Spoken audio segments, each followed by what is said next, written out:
Pleasant morning to everyone present in this hearing of the Committee on Public Order and Dangerous Drugs. First of all, I'd like to recognize, of course, the senators present here. I already recognize them. This hearing is called in reference to the following Senate resolutions. PS Resolution 901, entitled Resolution Directing the Committee on Public Order and Dangerous Drugs to conduct an inquiry in aid of legislation into the assassination of and attacks against local government officials with the end view of conducting an assessment of the peace and order situation in the country and amending Republic Act 6975 as amended by Senator Paolo Benigno Bam Aquino IV. PS Resolution number 979, entitled Resolution Urging the Senate Committee on Public Order and Dangerous Drugs to conduct an inquiry in aid of legislation into the political killings that claimed the lives of incumbent public officials with the end goal of formulating more effective measures of law enforcement and investigation in relation to said cases which are relatively more sensitive due to possible involvement of incumbent public officials who wield substantial power and influence by Senator Grace Poe. And PS Resolution number 1008, entitled Resolution Directing the Committee on Public Order and Dangerous Drugs and other appropriate Senate committees to conduct an investigation in aid of legislation on the brutal killing of Richard Santillan, security aide of Attorney Glenn Chong, a former lawmaker and known election reform advocate, and into the recent cases of election-related violence with the end goal of crafting measures that will be more effective in ensuring public order and safety during election period, authored by Senate President Tito Soto III and this representation. Allow me to open this hearing by lifting the words of Mr. Tony Benn, former member of the European Parliament, and I quote, "If given a chance to meet a powerful person, ask them 5 questions. What power have you got? Where did you get it from? In whose interests do you exercise it? To whom are you accountable? And how can we get rid of you?" He further added that if you cannot get rid of the people who govern you, you do not live in a democratic system. In our country, the same is possible through the exercise of the right of suffrage. But recent reports tell us that some people resort to other means. The significant increase in the number of victims of election-related violence has become very alarming. As a result, we are all here today to assess and discuss possible legislative measures or amendments to our existing laws in response to our concern at hand. Since our resolutions have a handful of names, let's try not to dwell so much on details that are within the domain of prosecution and the courts, and let us focus more on what we can do in adherence to our mandate of legislation. We should start with having the same mindset that armed violence is already rooted in the culture of our society, and it happens even outside election period. To my mind, I want this committee to focus on the following. Number 1, the policies being implemented by law enforcement for prevention, treatment, and response to politically motivated and or election-related crimes. Number 2, our recent policies regarding the ownership, possession, and carrying of firearms and the movement thereof. Also, I'd like to grab this opportunity to focus on the issue of loose firearms, figures, supply control, recovery, and demand reduction. Number 3, measures being implemented to curb the problem of private armed groups or PAGs or private armies. And finally, if we still have time, the relationship of these crimes to political monopoly. Before we start, allow me to ask, what's with the title congressman, mayor, or even barangay captain that motivate the election-related violence and killings? Are these deaths result of a political rival's eagerness to genuinely serve the public? That seems a horrible thought. Of course, the answer is no. But how I wish so, only with respect to the intent to having leaders replaced by the ones with genuine intent to serve. but of course not with the other means, or not with the means. Let us proceed, but let me first acknowledge our resource persons. Representing Secretary Eduardo Año of the Department of Interior and Local Government, Assistant Secretary Rico Judge Echeverry. Good morning. The Chief PNP is represented by Police Director Mau Plasca. The Director for Operations is here. Mau. Wala ba? Who's representing DO? Police Director Elmo Francis Sarona. Yeah. Police Chief Superintendent Manolo Osatea. Of course, we have the Director of the PNP Crime Laboratory, Police Chief Superintendent Rolando Hinanay. We also have Police Chief Superintendent Edward Carranza, the PNP Region 4A Regional Director. Good morning. Police Senior Superintendent Lou Evangelista, you're the Provincial Director of Rizal. Okay, good morning. And Director Dante Gueran of the National Bureau of Investigation is represented by Deputy Director Antonio Pagatpat. Good morning, sir. Deputy Director Vic de Guzman, second, and Attorney Julio Cahigan. We also invited Chief Persida Rueda Acosta of PAO. She's not here. Who's representing PAO, Chief? Wala pa. She's on her way. How many months? Congressman Glenn Chong. Good morning. Good morning, sir. So, okay. First, I'd like to start by asking Representative Glenn Chong. But before that, would you like to have some opening statement, the members? Yeah. Glenn, would you like to, if you have any? Sir, I'm under the impression that we will start with the hearing on the first two. Charlie. Okay, sir. Sir, I would prefer that the police be made to account for the death of Richard Santillan.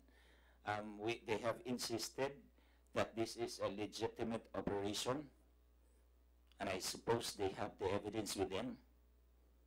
I would like to see also, sir, if the police officers who were responsible for this crime, I hope they brought them here. And because of that, sir, there is already an admission that Richard Santillan was killed by these police officers.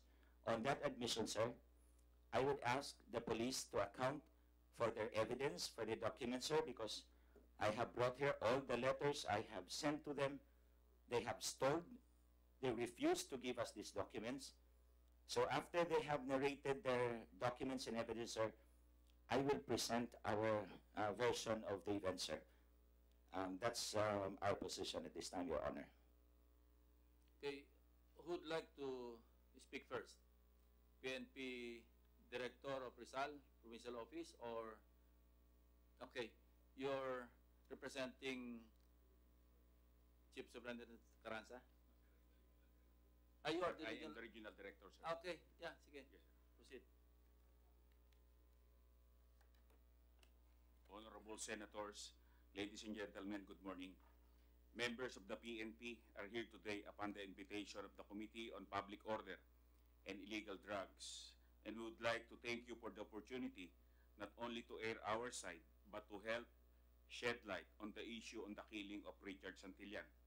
We're more than willing to answer all your questions on the circumstances of the incident on the night of December 10, 2018. What we can assure you is that we will be transparent in responding to all your queries to establish the fact behind the so-called conspiracy theory being peddled by some quarters for reasons unknown to us. That incident on the night of December 10, 2018 was just a regular call of duty of our SWAT team and the Regional Special Operations Unit. We are ready to prove this to you based on pieces of evidence at hand, witness testimonies, and intelligence information. makakaasa po kayo ng aming kooperasyon sa investigasyong ito. Layunin naming linisin ang pangalan ng institusyon na nababahira ng politika dahil sa insidenteng ito. Kaya po naming patunayan na walang kalabisang nangyari sa gabing iyon at lahat ay nagbunsol lamang sa tawag ng aming tungkulin. Honorable Senators, we are ready to answer all your questions. Maraming salamat po. Thank you. Can we hear from the Provincial Director of Rizal, PNP? Nasa ground ka ba? Were you on the ground at the time? Or you just received the report from your operatives? Second question is, are the ones involved in that alleged shootout here present? Are they here? Some, sir. Some of them, Okay. sir. Yeah. Sige, proceed. Sir Police Senior Superintendent Lubrias Evangelista, the Acting Provincial Director of Rizal PPO, sir. Sir, during those times, I was not around or just after the Pacnaco 9-4 months, sir. But the operation was coordinated to us and Cainta Police Station, sir.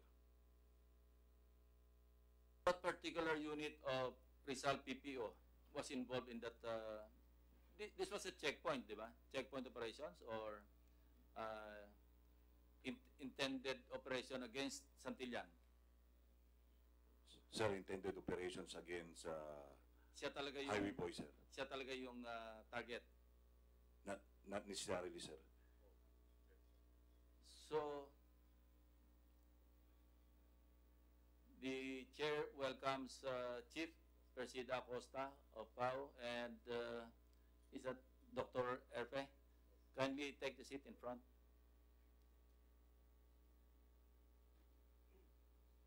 Sige, Ted. Sir, this was a result of these operations was triggered when members of the Regional Highway Patrol Team of Rizal happened to take cognizance of the unregistered vehicle being used and roaming around in the Cainta area. And in so doing, they were trying to flag down the vehicle, sir. Sir, also we have a prepared PowerPoint presentation to give you the chronology of events of what really transpired in that incident. Okay, you may proceed. Yes, sir. So there was an alarm flashed regarding the presence of an unregistered motor vehicle, and that's when the operation started. Yes, Your Honor. Hindi nyo pa alam kung sino yung target at the time. Yes, Your Honor. Sige, proceed with your presentation. How many minutes? 11 minutes, sir. Okay, proceed.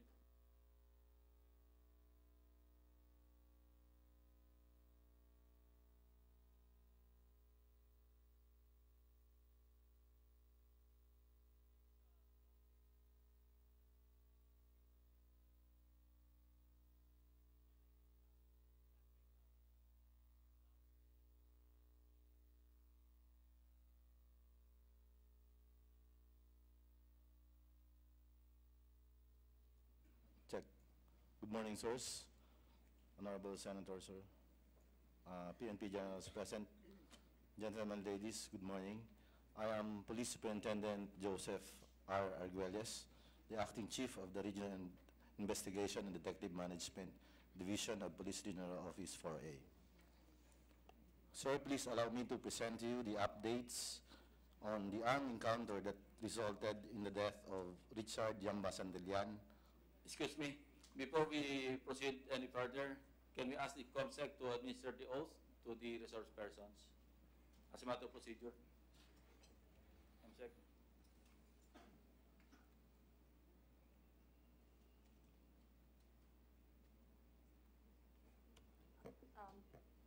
May I ask our resource persons to please stand.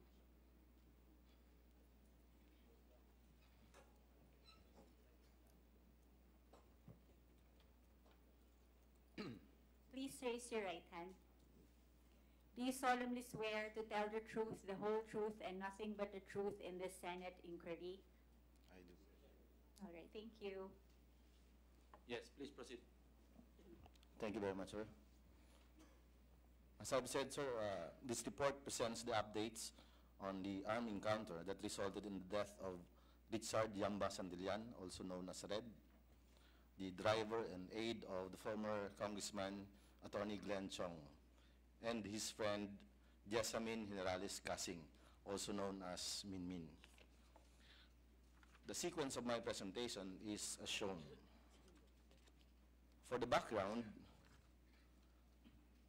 sir, with the permission of the Honorable Chairman, please allow me, sir, to play one of the video clips which was aired in GMA 7's 24 Horas last May 9, 2017. This is to establish that highway boys indeed exist prior to the subject encounter last December 10, 2018, sir. Patay matapos umanong manlaban ang pangunahing target na sa sinalakay na drug den at hideout umano ng tinaguriang highway boys. Bukod sa droga, sangkot din daw ang grupo sa pang-hold up sa mga pampublikong sasakyan. 37 miyembro ng grupo ang nadakip at kinasuhan. Panoorin po ninyo ang maapsong operasyon kontra droga sa pagtutok na ito ni John Consulta. Eksklusibo.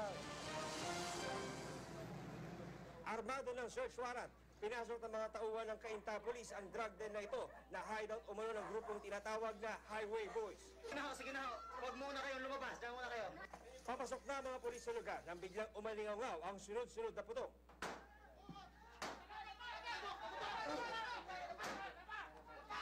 Tinamaan sa putukan ang primary target na si Orly Tequina. Agad siya dinala sa ospital pero binawian din ng buhay. Ang ibang mga suspect, nagtangka pa umanong tumakas pero naaresto rin. Bukod sa droga, sangkot din daw ang highway boys sa pag-hold up sa mga pasahero ng public utility vehicles sa floodway at Ortigas Extension sa Cainta, Rizal. Madaling araw sir hanggang sa paumaga, ang betahan din. Gano'n. Ang kadalasan mga batang inutusan nila. Ano bang plano mo talaga ngayon, sir? Magbagong buhay sir. Bakit po? Ayoko naman po dumating yung araw na sa akin pa bumili yung mga anak ko. Kung makikita mo yung bahay, isang katerbang rolyo ng foil. Ibig sabihin, ang dami nang nabenta dun. Ito kasing area ng Cainta, sentro po eh. So, pwedeng kwenta na galing Marikina, Taytay, Taguig, Pasig. Ito tri-boundary sir, Antipolo sir. Then, pati rin sa Quezon City, mayroon pa nakakarating para sa Makati. Nabawi sa crime scene ng isang snub-nose 38 revolver at isang caliber 45. Bukod sa isang katerbang tutor at drug paraphernalia, nakakumpiska rin ang may 50 rolyo ng foil na ginagamit daw ng grupo sa pagdodroga. Sa kabuuan, nasa 37 ang inaresto at naharap sa paglibag sa Dangerous Drugs Act. Ang suporta ng community at saka ng local government at saka ng PNP ay kailangan paigtingin. So, kami naman bilang pulis ay patuloy namin ipapatupad yung lahat na naayon sa batas. John Consulta. Highway boys, who has been involved in various incidents of robbery, carnapping, and drug dealings in Floodway, Cainta, Rizal since 2016. The group is believed to be responsible in the series of killings, including that of the killing of Police Senior Inspector Jimmy Sinosin, the Deputy Chief of Police of Cainta, Rizal, last February 12 of 2018. Rolando Mercado, also known as Barry Sultan, is the financier and supplier of illegal drugs of the group. Under Barry is a certain June Lagum Agis, the leader of the group. One of the personalities working under June Agis is a certain Marco. Intelligence reports showed that the highway boys utilizes a vehicle in their trade described as one Toyota Fortuner with plate number NOF 845, registered under the name of Joanne Chong. On the night after the encounter, one of the fatalities was identified as Jessamine Casing, also known as Min Min. She is the cousin of June Agis and sister-in-law of alias Marco. Min Min acts as the distributor of illegal drugs and collector of the payments for the highway boys. Log calls from the cellular phone of Jessamine showed that she has been in constant contact with Barry under the pseudonym Robin Padilla in his Facebook account. Another fatality was Richard Santillan, who happened to be the driver of the subject Toyota Fortuner. Pertinently, Jessamine Casing is a close friend of Richard Santillan. Barry is a Robin Hood, the needy, and believed to be the one who financed the gift-giving activity of Red Santillan on that night. On the encounter site, the slide shows the aerial view of the encounter site. The encounter happened last December 10, 2018, at about 1 in the morning, between RID RSOU Rizal Team, Cainta SWAT, HPG Rizal Team, and Richard Yamba Santillan with Jessamine Casing at Block 17, Road 34, Planters West Bank Floodway, Barangay San Andres, Cainta, Rizal. This is the place of the incident during daytime, which evidently is a residential area and a thickly populated one. The area of encounter is also well lighted by street lamps during the night. For the chronology of events, at about 10:50 of December 9, 2018, HPG Rizal, led by Police Senior Inspector Barnacha, chanced upon a vehicle described as one Toyota Fortuner, bearing plate number NOF 845 along Floodway, Cainta, Rizal, which does not have a validating sticker. Upon checking with LTO Stradcom, it was found out that said vehicle was last registered on July 21 of 2015. At about 10:55 of December 9, 2018, the team tried to flag down the said vehicle. It sped off towards Legazpi Bridge. That was the time they realized that the subject Fortuner is the one stated in the information report given by the Office of the Regional Intelligence Division 4A. They gave a chase, but the car already escaped. At about 10:58 of December 9, 2018, PO3 Alvin de la Cruz of Rizal HPG called in that the Toyota Fortuner was spotted in the area. He advised Cainta MPS and RID operatives for the conduct of dragnet operation. At about 11:05 of December 9, also of the same year, the three teams pursued the said vehicle along Javier Bridge, Floodway, Cainta, Rizal. However, it maneuvered towards West Bank Road direction. At about 11:50 p.m. same date, the subject vehicle was cornered in front of Seventh-day Adventist Church, where the Cainta SWAT had established a choke point. Subject vehicle was followed by a tricycle, then a Grab sedan, and being pursued by the vehicles of RID 4A and operatives of Highway Patrol Group team at the back. The police operatives instructed the occupants of the vehicle to submit themselves for inspection, but it was ignored. After several minutes, at about 12:15 a.m. of December 10 of 2018, suspects fired towards PNP personnel who retaliated, which eventually resulted in the death of the two. At about 1 a.m. same date, when the scene was declared safe and cleared, Police Senior Inspector Sandro Ortega of Cainta MPS called in for medical assistance. After the encounter, these are the allegations of the former congressman, sir. He alleged that there was no shootout that transpired. For us, indeed, it was a shootout. Evidence shows that the two bullet holes were sustained by the front bumper of the SWAT mobile of Cainta Municipal Police Station. Likewise, in the sworn statement of Ramelito de las Alas, Grab driver, he stated that while he was driving his car with passenger on board, he suddenly slowed down when the tricycle in front of him stopped and heard a gunshot, then a burst of gunfire. Likewise, Attorney Chong also alleged that Richard Santillan was not a member of Highway Boys. For us, Richard Santillan was a member of Highway Boys, as previously shown in the link diagram, where he drives the suspected Fortuner, which is the subject of two information reports submitted to Regional Intelligence Division 4A and the Directorate for Intelligence prior to the subject armed encounter. Likewise, joint statement of witnesses Carmen Yabo Villanueva and Norma Montero Bacungallo revealed that Richard Santillan was seen in their place prior to the incident while having a drinking spree with Barry, June Agis, and Jesse Boy Agis. Accordingly, Richard Santillan was known in the place as a police officer assigned with the PDEA and served as protector of Highway Boys in their illegal activities. Attorney Chong also averred that the caliber .45 pistol, .38 revolver were planted, as well as a fragmentation grenade. The truth is, the caliber .45 pistol, the caliber .38 revolver, and the fragmentation grenade were all recovered by our SOCO operatives at the crime scene. He also alleged that Richard Santillan was tortured as evidenced by the laceration and stab wounds. However, crime laboratory autopsy results show that the cause of death is multiple gunshot wounds of the head, thorax, abdomen, and extremities. Attorney Chong also alleged that Richard Santillan's right big toenail was removed. Crime laboratory autopsy results showed that it was a grazed gunshot wound at the 5th and 4th digit of the right foot, causing the avulsion of the nails and other tissues on it. It also showed high probabilities that the same was due to low gunshot wound trajectories on the vehicle. He alleged that the right blue slipper of Richard Santillan is missing, and he presented he can prove that there was indeed bullet holes. The right blue slipper is not missing. There was no bullet holes in the right blue slipper, as evidenced by the picture taken by the SOCO teams during the technical investigation of the scene.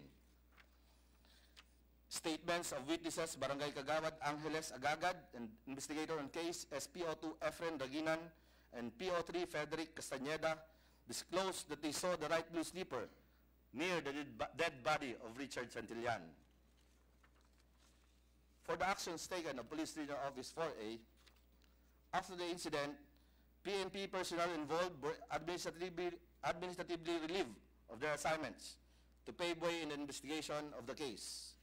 As of this report, the Provincial Director of Rizal PPO was already reinstated in his post, finding no participation and prior knowledge of the operation.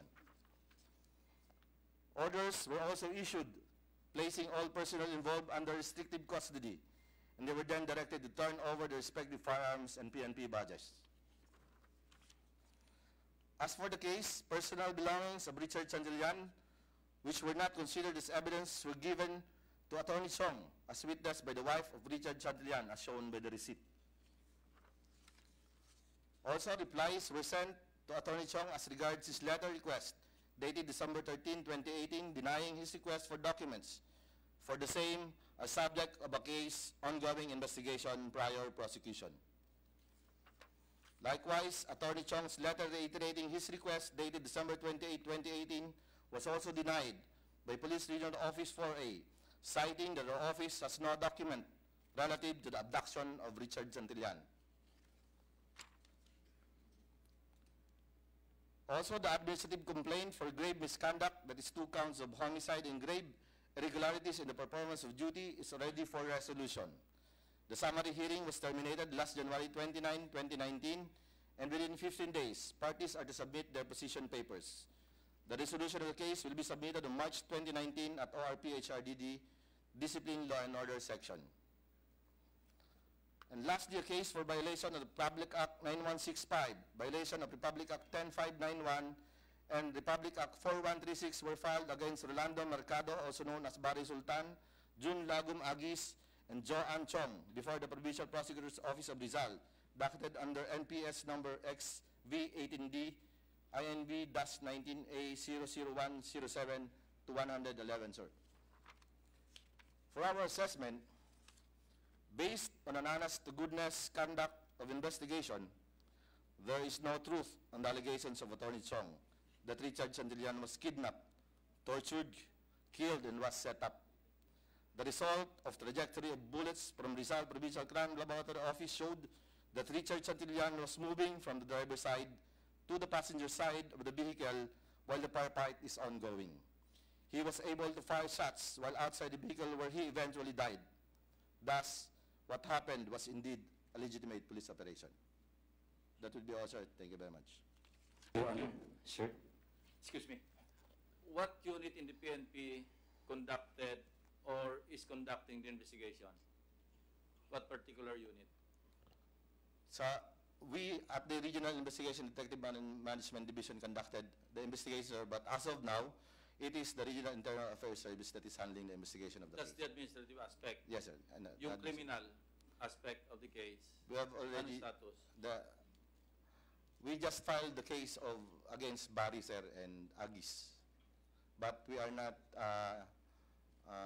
We have no intention of filing criminal cases against your operatives. men, against Yes, the sir. operatives. As per your findings. Yes, sir. I understand NBI is also conducting an independent investigation. Please confirm that. Yes, Your Honor. We came into the picture when the family, the wife of Richard Santillan, requested the NBI to conduct investigation. That was January 3 this year.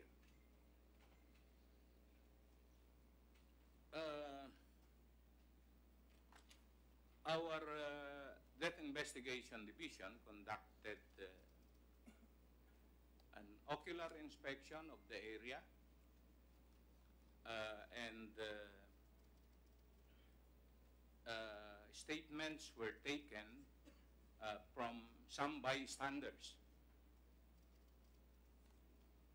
The investigation of the NBI is stopped considering that we were not provided yet with our request.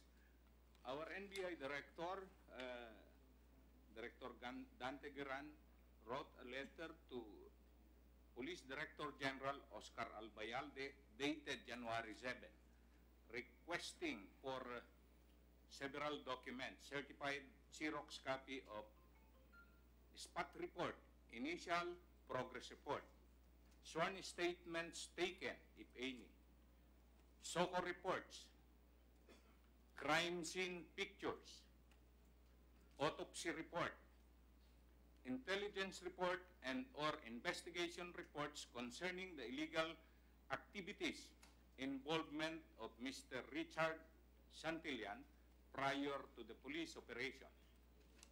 Number 7, pre-operational plan, post-operational plan, and case operational plan of the police operation conducted. And lastly, any and all documents related and relevant to the case at hand. That was dated January 7, Your Honor. And it seems that it has not yet acted upon by the Police Director General. And we come up with a second letter requesting for the same documents, which will be the basis of the NBI in evaluating what really transpired in that operation, Your Honor. Director, if I may interject, Mr. Chairman. Doon ho sa, so sinasabi ho ninyo, hindi pa kayo tapos sa investigasyon kasi meron pang hindi pa nabibigay ang PNP, correct, no? Yes, Your Honor. Alright. Pero doon ho sa initial investigation ho ninyo, meron kayong mga testigo na kinausap. Yes, Your Honor. Sa kanila po bang salaysay, naibanggit ho ba nila na nagkaroon nga ng enkwentro doon po sa lugar? May nahanap po ba kayo ng mga tao na nagsabi na meron nga barila na nangyari? Can I allow Attorney Kahigan, who is Yes. the head of the investigating team? Without any prejudice to your final report, no? But I'm just curious kasi nag-investigate na po kayo eh. Meron po kayong nahanap ng mga tao nagsabing may barila na nangyari? So far as the witnesses we have interviewed, nobody attested that there was an encounter, sir. Okay, so that has satisfied my curiosity, no? Mr. Chairman, if I may, I'm sure Attorney Chong wishes to maybe rebut some of these presentations, but yung resolution po namin is not about this particular case. It's actually about political killings in general. Unfortunately, I have to leave already, but I hope that the DILG and the PNP later on can, sige, alam ko medyo mainit na po yung discussion. I don't want to get into it, no? But maybe I can ask Attorney Flor or, I cannot see your name, sir. Yusek, is that Florete? Florese. Flores, sir. Okay, Yusek Florese. And this will take only 5 minutes, Mr. Chairman. In 901, and the resolution of Senator Poe, which is 979, may mga nakalista po dyan ng mga political killings, no, ranging from mayors, vice mayors, barangay captains, councilors, over the past 3 years. So my first question is, can you submit to the committee a list of all of these political killings? They may not be campaign related, no? But basically, all of the killings that have transpired over the past 3 years. Secondly, can you also submit from 2013 to 2016 and from 2010 to 2013? Kasi gusto ko namin malaman kung talaga bang mas mataas ang numero ng mga political killings na nangyayari or killing of local government leaders, for example, or mas nababalita lang. No? So we wish to have data on this, and our office through the committee would wish to have this data. Or meron na ba kayong data ngayon, Yusek? Your Honor, we will comply with your directive. But as of now, I have data here in matrix form, which I obtained from the PNP. Right. I just do not know the coverage, but this is a list of all the killings, I suppose, from last year, Your Honor. All right. If we can expand that list to the last 2016 to currently, 2019, kung di ako nagkakamali, that's about 3 or 4 mayors. Is that correct in your list? Yes, Your Honor. Okay, can you run it down? Ilang mayor, ilang vice mayor, ilang councilor, ilang barangay captain ho yung napas lang na? Your Honor, Ano muna, without reference to motive kung political, basta yun lang munang, siguro tinatanong ni Senator Bam, yun lang munang mga local government officials and elected officials na napatay. Yes. Your Honor, this is a list coming from the PNP, and it covers July 1, 2016 to January 29, 2019. And this is the number of elected government officials who were victimized. For mayor, there were 12. 12 already? Yes, Your Honor. 2 of which were cleared. All incumbent ba ito, yung 12? I have yet to Okay, sige, proceed. specific. 2 were cleared and 6 were solved, and 1 is under investigation. And 2 are under investigation by the IAS motu proprio. Yusek, yes. I just wish to know the number. We can tackle the status of the investigations later. Yes, Your Honor. In total, we have 12 incidents. For mayor? For mayor. For vice mayor, we have 7, on a total of 19, Your Honor. For councilors po at barangay captain, meron mo kayong listahan? Wala pa. We will just provide your... Right. So what I wish to see, and which you can provide to the committee, yung dami ho na mga napaslang mayor, of course, congressman, meron na rin si Congressman Batucabe. So if you can include congressman, mayor, vice mayor, barangay captain over the past 3 years, maybe a separate list sa mga related individuals, no? Because we have, alam mo namin, may asawa ng mayor na nabaril rin, mga aide ng mga nakaupo na nabaril rin o napatay rin. Kung pwede ho namin makita yan, but we also wish to compare it to previous years. And again, babalik ko sa curiosity, ito ho ba'y mataas for the last 3 years, or mas nababalita lang, mas na-highlight lang sa media? And I guess the evidence or the hard numbers will be able to direct us, no, with regard to the next steps po dito. So yun lang po, Mr. Chairman, thank you again for giving the time for this resolution. Thank you, Senator Bam. We'll just continue, and probably if we suspend and resume, you can attend again. Thank you. So, yes, Attorney Glenn. Sir, may I ask again the one who made the presentation? I would just like to clarify. I-clarify ko lang po. Ang sabi po ninyo, si Richard Santillan was on the driver's side and he moved to the passenger side where he died. Is that correct? Attorney Glenn, kindly address the chair. Aye, sir. Yes, sir. Sorry. Sir, we would like to ask the presenter if I heard him right, that Richard Santillan transferred from the driver's side to the passenger side where he was eventually killed. I think I heard that. I just want it clarified again. Please respond to the question.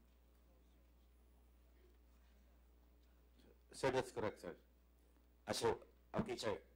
Mr. Chairman, Richard Santillan was the one driving the vehicle, and then he transferred to the passenger side. Because you said he was on the driver's side. Yeah, please respond. Yes, sir, that's correct, sir. That's all, Your Honor. Okay. So, NBI, yung initial investigation you were able to get sworn statements from witnesses? When you Yes, Your say Honor. walang indication na may armed encounter, this is based on eyewitnesses' accounts. Yes, Your Honor. Sinabi nila wala sila nakitang encounter. Yes, Your Honor. So why did you you only suspended your investigation because you're awaiting the submission of certain documents from the PNP? Your Honor, that is primarily the basis of the investigation of the NBI so that we can have reconstruction of the crime scene. That's why we need those documents. Understood. Now, PNP, can you promise to cooperate with the NBI investigation? Yes, Your Honor. The IDM ka, no? Yes, sir. Yeah. Okay. So, can you submit as soon as possible the documents as requested? Kasi yung request nila, January 7 pa eh. Yes, Your Honor. And what's causing the delay of the submission of these documents? It's now February 4. So 13 plus 4, it's already 17 days. 17 days. Your Honor, please. We also requested the PNP to give us the trajectory examination of the vehicle. If not, if they would allow our technical people to conduct trajectory examination on the vehicle so that we can establish what the positions of the victim as well as the police officers. Where's the vehicle now? Still in the custody of the PNP? Sir, it is within Rizal PPO, sir. Nasa Rizal PPO pa. So nandun. And Yes, Your Honor. naka-preserve ito. Walang alterations. Because I understand you already terminated your investigation, di ba? So why are you still holding the vehicle if that is the case?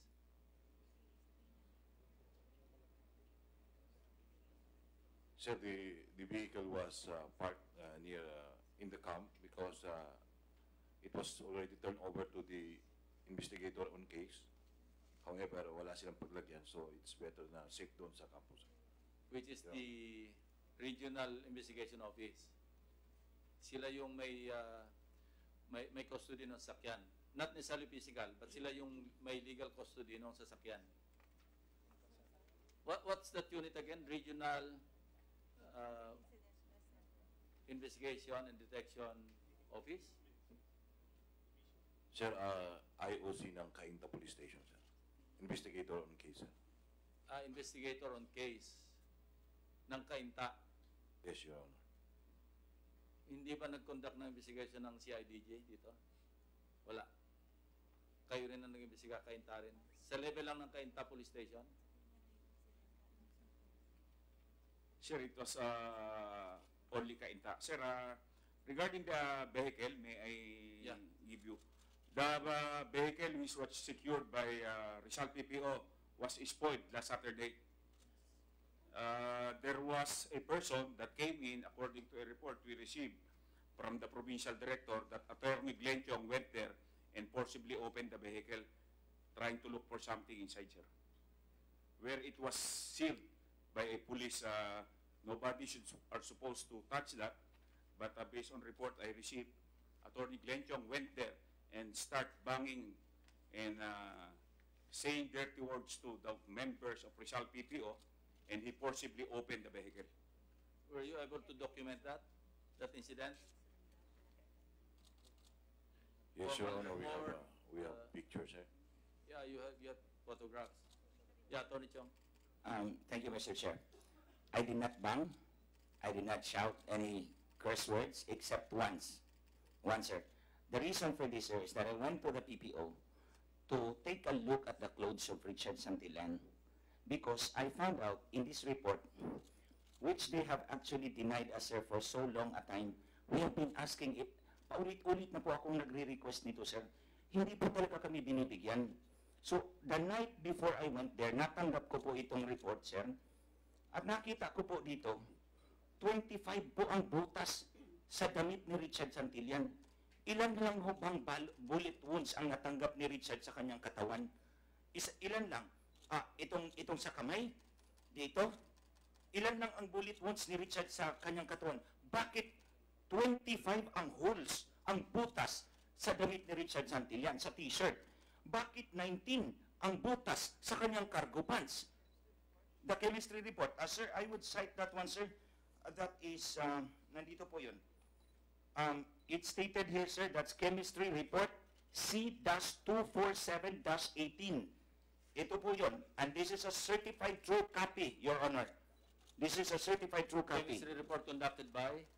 This is conducted po ng Rizal Provincial Crime Laboratory Office, signed by Maria Pia Obijas Mosquito. You have here the director of the PNP Crime Lab and the officer who actually conducted the forensic examinations. Andito sila. Sige, please take seat in front and say your piece.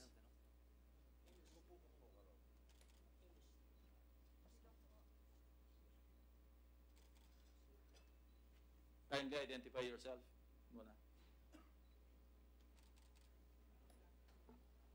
Your Honor, I am Police Superintendent Pierre Paul Carpio, Medical Legal Officer, and the Chief of Rizal PNP Crime Lab, sir. Yeah. With me is Police Chief Inspector Mosquito, Okay. the Chief Chemist of Rizal Yeah, Provincial Crime Lab. kindly Your Honor. give us a lowdown. Bigyan nyo kami ng yung sa report ninyo, plus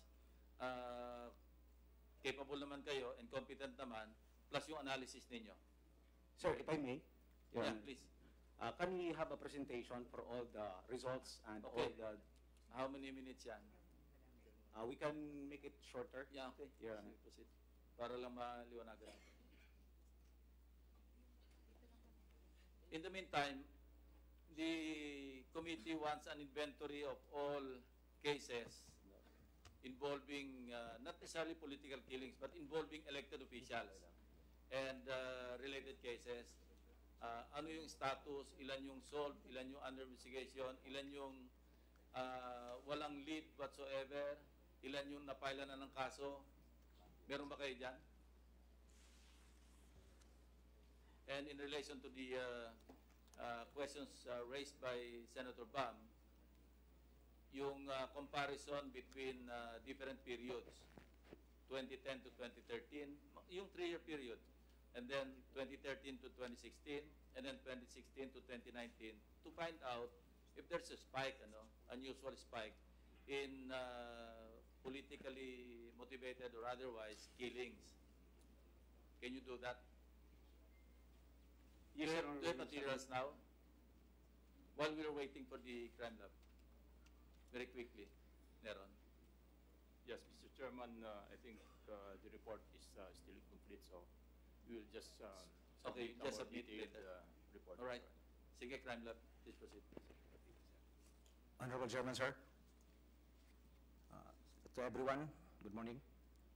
PNP Rizal Provincial Crime Laboratory with entry SOCO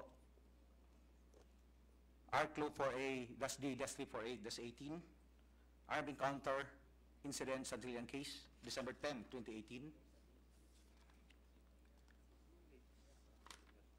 SOCO crime processing called and verified by the PTOC or the Provincial Tactical Operations Center for SOCO response, SOCO Team B headed by PCI Joseph Torcita at 3 a.m. December 10, departure 3:05, time of arrival at the crime scene at Block 17, Road 34, Planters, West Bank, San Andres, Cainta, Rizal. Then there's a crime scene turnover and departure at the crime scene at 6:30, arrival at the office at 8:30. We have the operating units complainants. Who made the call at 3 a.m.? The PTOC, Your Honor, sir. Provincial Yung Tactical Tactical Operations Center. Yes, sir. Okay. Who in Coordinated by particular? the Cainta, sir. Who in IOC. particular? You have a name? I'd like to find out kasi medyo malaki yung gap ng anong oras nangyari yung encounter? Exact time. Sir, the scene was declared cleared at about 1 in the morning. 1 o'clock Yes, sir. sharp. At about 1 o'clock. Okay. So, merong gap na 2 hours between the actual time of the incident at saka yung call made. Isn't that rather odd na, di ba dapat pagkatapos, mga within 30 minutes, tawag na kayo ng SOCO. So, we want to find out what caused the delay or what was the reason for the delay in informing SOCO. Punta kayo rito kasi meron kami encounter. Actually, pagkatapos sa pagkatapos ng encounter, ang instinct ninyo, di ba, tawagan ng SOCO. Yes, Your Honor. So how would you account for the 2-hour gap between the time of the actual time of the incident and the call made to SOCO? And in fairness to SOCO, they reacted very promptly. Di ba? 3:05, you were already moving. Yes, Your Honor. Okay. And the crime lab ng Rizal, co-located ba ito sa Rizal PNP or sa 4A headquarters? Co-located with Rizal PPO, sir. Oh, kakalabitin lang pala doon. Rizal PNP mismo doon sa hilltop. Yes, Your Honor. Anyway, sige, proceed. Okay, thank you. The HPG Rizal led by PSI Barnacha, Cainta MPS led by Ortega, and RSOU led by Tusho. IOC, PO2 Efren Raginan and Castañeda, sir. The SOCO Team B, headed by Police Chief Inspector Joseph Torcita. The facts of the case that PCI Torcita coordinated with the investigator in case, then arrived at the crime scene with the metallic gray Toyota Fortuner bearing plate number, doon po, na nabutan, with 2 suspects, 1 male and 1 female. Then after that, the surrounding circumstances and information of the armed encounter at about 1 a.m., December 10, at Block 17, Road 34, Planters, West Bank, Barangay San Andres, Cainta, Rizal.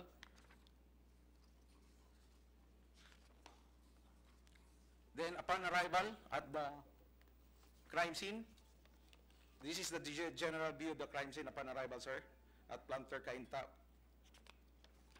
Additional general view. Next. This is the medium view of the Toyota Fortuner with NOF 845 plate number. Then additional, the medium view of the crime scene with the markers, Your Honor, the general view. Then the medium view of the crime scene with the Toyota Fortuner, at the same time with the markers, Your Honor. Your Honor, please take note for a while. The blood stains transfer on the right side of the lower portion of the car. Next. Again, balik. Your Honor, also please take note of the white blood stain pattern, sir. Again, Your Honor, the close-up view of fragmentation grenade. At the same time, Your Honor, if I may, please take note of the blood stains at the edge of the driver's seat, and there is no blood stain at the back of the passenger, of the driver's seat, sir. Next. Sir, this is the medium view of the male cadaver with marker letter B, pistol with marker number 3. And Your Honor, please take note of the blue slippers together taken by the pictures of the SOCO. Next. Your Honor, this is back.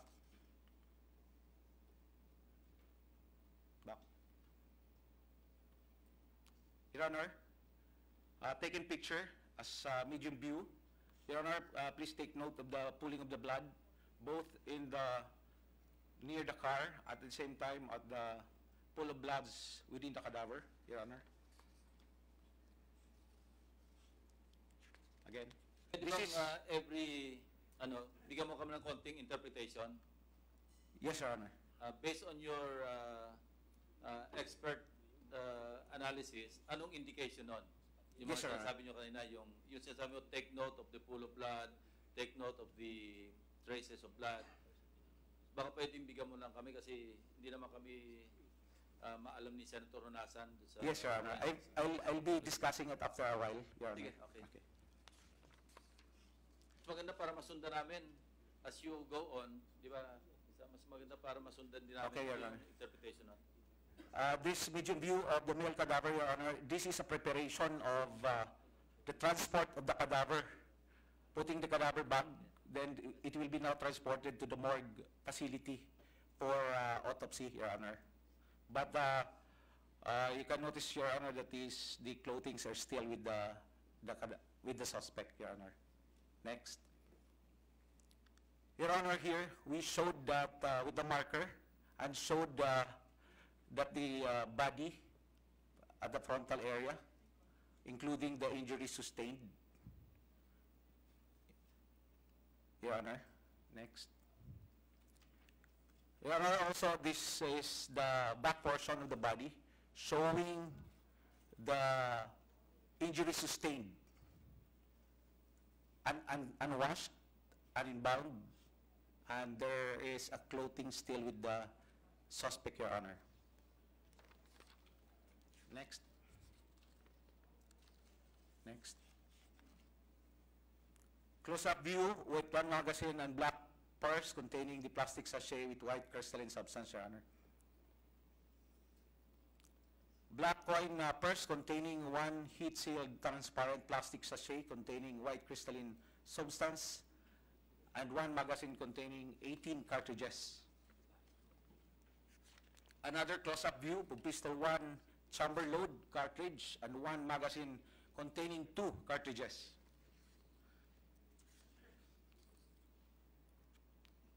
Your Honor, this is the close-up view of the female cadaver, casing with the marker, Your Honor. Then this is also a preparation prior transport, Your Honor, with clothing on it, without washing, and that showing the injury sustained or incurred by the suspect, Your Honor. Next. This is a close-up view of revolver and 6 fired cartridges cases with marker number 1, Your Honor. Here again, Your Honor, please take note the gear area where there is blood spatters in this area and in this area and in this area at the edge of the driver's seat, and also a little bit of view of the passenger seats wherein there is a wipe or transfer blood splatters, Your Honor.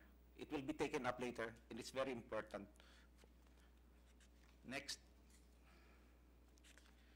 Close-up view of brown coin purse. Senator Nasan? Yes, sir. Can we get your name again, please? I'm Dr. Carpio, sir. First name? Paul, sir. Paul. I'll go back to the point earlier raised by the chairman. Yes, sir. When you run through your presentation, except for the chairman, the appreciation of your committee about the forensics of this is limited, no? Yes, sir. So pag-presenta ninyo, if I may suggest, Paul, no? Yes, sir. Can you tell your committee what it means? Ang ibig sabihin, nakipagbarilan. Yes, sir. Ang ibig sabihin, operation ito. Yes, sir. Ganong klaseng komentaryo, no? Ang ibig sabihin, hindi ito rub out. Ang ibig Yes, sir. sabihin, hindi ito planted evidence. Yes, sir.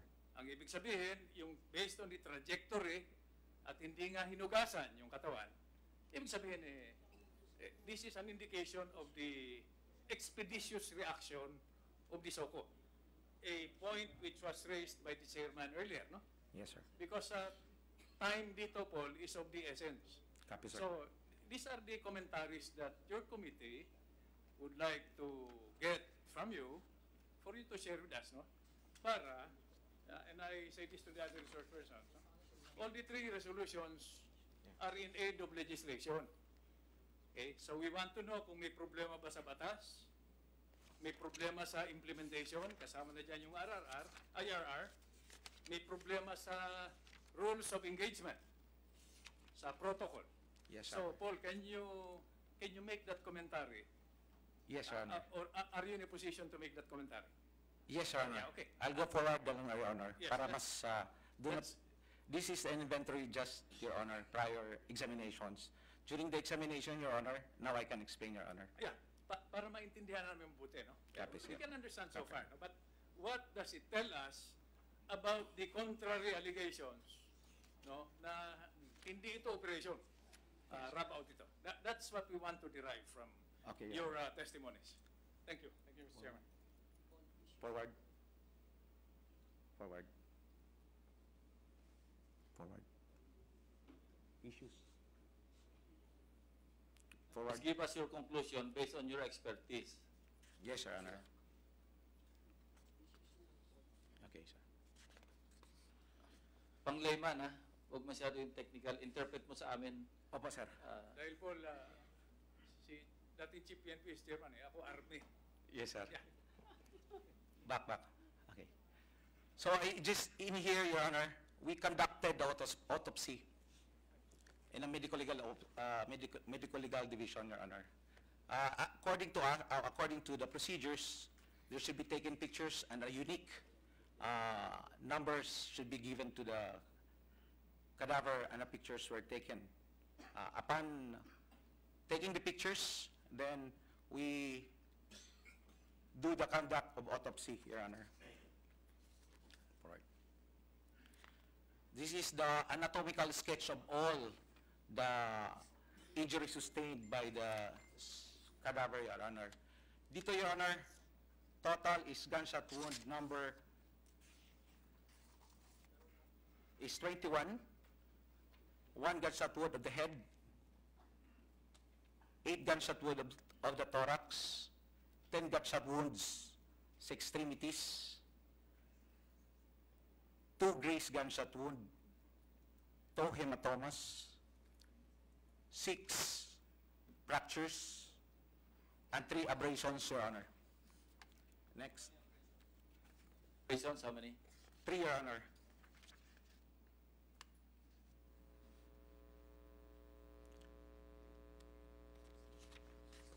Now, Your Honor, if I may, to rebut the issues so that we can go directly, Your Honor. Found na merong extrinsic evidence, merong ebidensya na tinorture si Richard. Kasi yung toenail niya, yung sa cadaver, natanggal na po yung toe. It cannot be considered as a bullet wound because wala naman po bullet na gaganyan. All the shots were like that, horizontal. Walang vertical. And besides, even if it were hit by a bullet, then the toe would have been shattered. Nasira dapat yung toe. Ibuo ang toe. And may blood clot. So ibig sabihin, ang toenail ang tinanggal. He was tortured. As a matter of fact, meron din siyang malaking gash dito. And may hematoma dito sa kabila. So he was tortured before he was placed inside the car and niratratan. The other evidence is...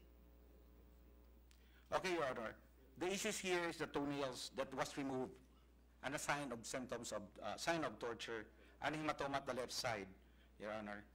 Then a gash wound, open wound at the right thoracic, Your Honor. Ibig sabihin po, yung tatlo na yon, yung sinasabing toenails, Your Honor,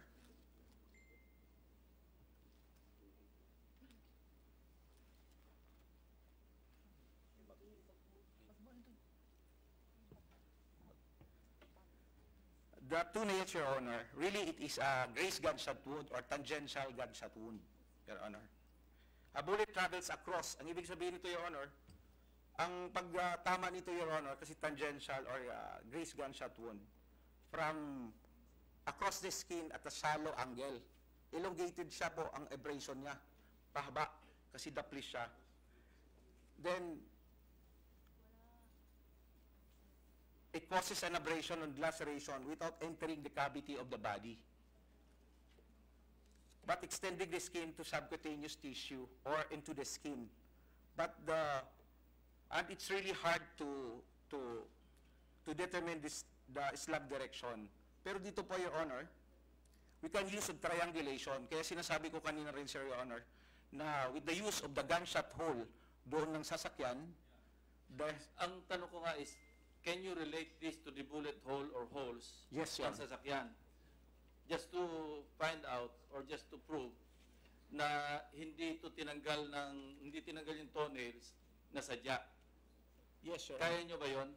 Yes, sir. I'm not familiar, kasi kayo nakakaalam, na i-relate nyo sa mga bullet holes na pinanggalingan, pumasok sa kotse, tumama sa toe o sa toenail, kaya nagkaganyan. Yes, Your Honor. You have that conclusion? Yes, Your Honor. Okay. Anong ginawa? Triangulation, sabi mo? Yes, Your Honor. Okay, sige, proceed. So, ang galing kasi from the muzzle of the gun sa labas, pumasok po yun sa intermediate target, which is the wall of the window of the Toyota Fortuner. Pagpasok niyo, Your Honor, makikita mo yung isang hole doon. Then, it will go, the trajectory of the bullet will goes down. Then, makikita mo doon, Your Honor, yung irregular formation nung parang entry wound na rin, Your Honor. Tapos magdidiretso sa from 5th digit to 4th digit. Now, Your Honor, yung sinabi ko kaninang may, tandaan niyo po yung parang blood stain pattern, yung tatlo na yun, Your Honor, yun lang ang may probability talaga na magtuloy-tuloy ang bala. Kaya dito, Your Honor, ang nangyari dito kasi kaya naging irregular yan, tumaas kasi ang kinetic loss upon tama sa window. Kaya nung bumaba, nag-wobble yung bala. Pag wobble ng bala, tumaas ang yung yam niya. Kaya parang 5 to 15 degrees. Kaya oblique ang daan ng bala. Parang ganito, Your Honor. Nag-oblique yung bala. Kaya makikita mo yung irregular yung 5th digit entrance wound. Then, tumama po yan sa 4th digit. Kaya yung triangulation na yon, that's the only with correlation Okay, sa... medyo clear na. Go to the next point. Yes, Your Honor. Then the second gunshot wound, Your Honor, yung sinasabi na may hematoma sa left side, ay sa left side, Your Honor. Yes, Your Honor, may hematoma talaga siya. But the hematoma is not caused by the blunt object, but rather, it is a hematoma coming from a gunshot wound dito sa right pectoralis region, sa right hypochondriac region, pumasok siya.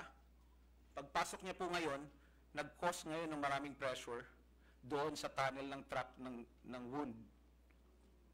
Nang lumalabas siya, because of increased pressure, nagkaroon ngayon ng bleeding. Bago lumabas po ang slug dito sa left side ng left hypochondriac area, nagkaroon muna ng hematoma, pero lumabas din po doon ang slug, which in fact nag-burst talaga, lumabas po yung ibang tissue niya. Mr. Chairman, Paul, can you run us through ilan yung tama ng bala ni Mr. Santillan?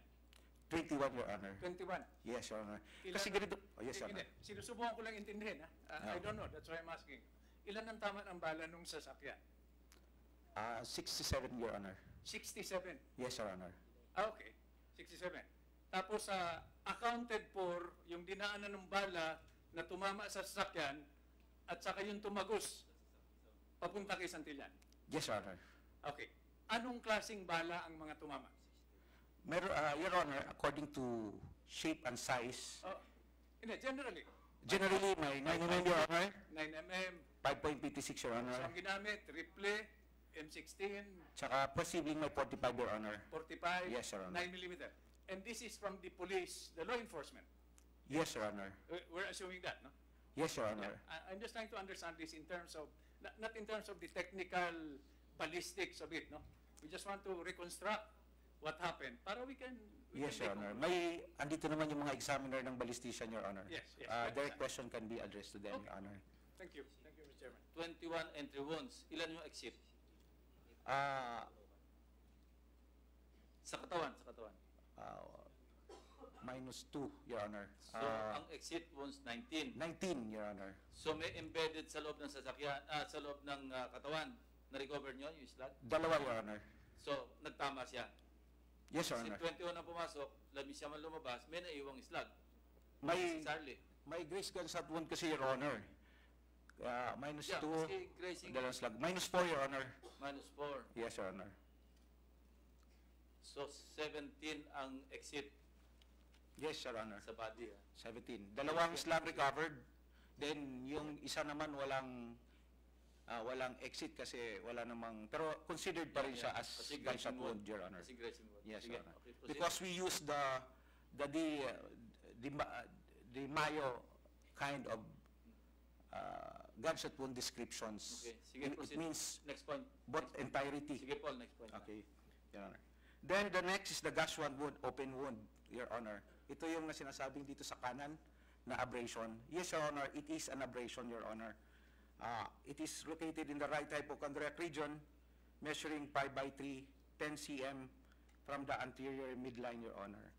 Abrasion means it is a break of the skin.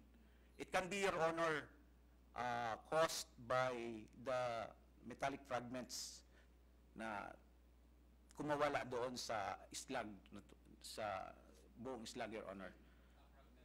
Yes, Your Honor.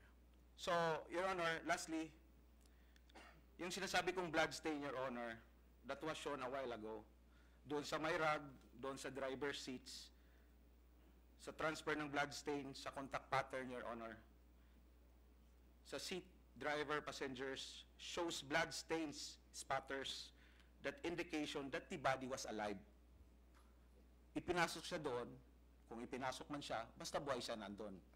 Kung ano man ang resulta ng investigations, pero talagang the spatters pattern, directions pattern, from the driver's seat, small amount of blood splatters, to the gear to the passenger seats, mas marami, then doon mismo na nag-pull, nakababa na siya, Your Honor. Question, nung dumating doon sa scene investigation, crime scene investigation, concluded ninyo na walang nagalaw. Meaning, original position, lahat original, untouched when the SOCO team arrived. That's a fair conclusion or hindi kayo sigurado? Sa amin naman, Your Honor, doon lang kami sa...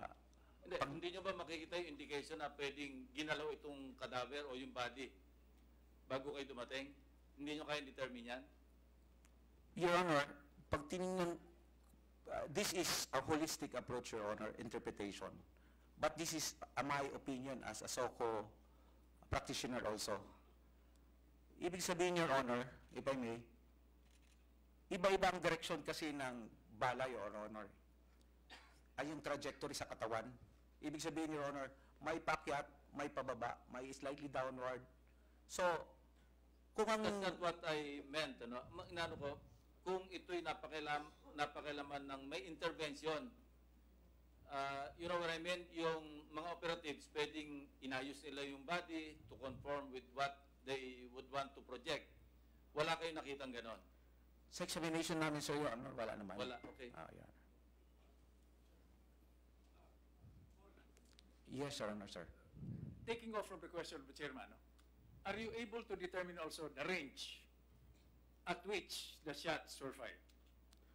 Your Honor, kasi, ang pwede agad sabihin namin, because there is a photography and sketch and with the shells, Your Honor. Simplify ko yung question, wala kayong conclusion na mayroong close contact fire or contact fire. Lahat to from a distance. Yes, Your Honor. Yes, Your Honor. As indicated by the distant fire, Your Honor. After operation report na encounter, wala ito yung malapitan na binarel. Wala? Yes, Your Honor. Kasi even the clothings, wala namang positive for gunpowder residues. Sige. Yes, Your Honor. Thank you. Sir. At knowing, Your Honor, na may intermediate target tayo, yung shell nung sasakyan, kung malapitan man, sigurado beyond doon sa wall na yon. Chairman, I just want to complete my education po. Yes, sir. Pagpunta ng SOCO ron, alam din ninyo kung saan ang galing yung putok from the law enforcement side.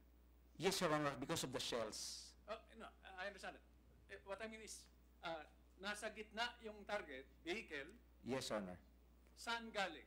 From both sides? From the back, Your Honor, and at the left side, Your Honor. Okay. So walang crossfire? May information, Your Honor, doon sa SWAT, sa harapan. Pero hindi sila nag-crossfire, Your Honor. Buti binanggit mo yung SWAT. So may SWAT? Sa harapan, Your Honor. Hindi. From a layman's point of view, I'm not saying, I'm not looking for faults here, no? So may SWAT? Yes, Your Honor. May sniper? Hindi ko po Yes, alam. Hindi ko po alam, Who Your can Honor. answer that question? Normally yung SWAT, may sniper component yan. Diba? May sniper group, may assault group. Yes. Hindi. Nagtataka lang. And there's nothing wrong kung merong sniper kasi kung enkwentro yan, gusto mo rin talaga kung lumalaban, gusto mo rin mapuruhan, di ba? Kaya may tama sa ulo. Yes, Your Honor. Yeah. Wala po, ano, Your Honor. Okay, Joseph? Siya, Senior Superintendent Evangelista, sir. Okay, Louis? Lou, sir, Lou. Okay, Lou. Hindi, kaya ako tinanong yung sniper dahil parang ako, so much ammunition wasted, no? Ang daming tama. That's the purpose of snipers, no? Precise. I'm just asking, I'm not looking for faults, no? 67, two targets inside the vehicle. Look. Yes, Your Honor. Yeah, I'm shifting from poll to you. I'm just asking. Kaya babalik tayo mamaya sa rules of engagement. With snipers, you economize on ammunition. Mahal ang balang yun eh. Di ba? So there were snipers. Wala po, Your Honor. Wala. Okay. Anyway, I'm just asking. Thank you, Lou. Mr. Chairman, thank you. Paul, thank you. Mr. Chair. Continue. Yes, Your Honor. Thank you.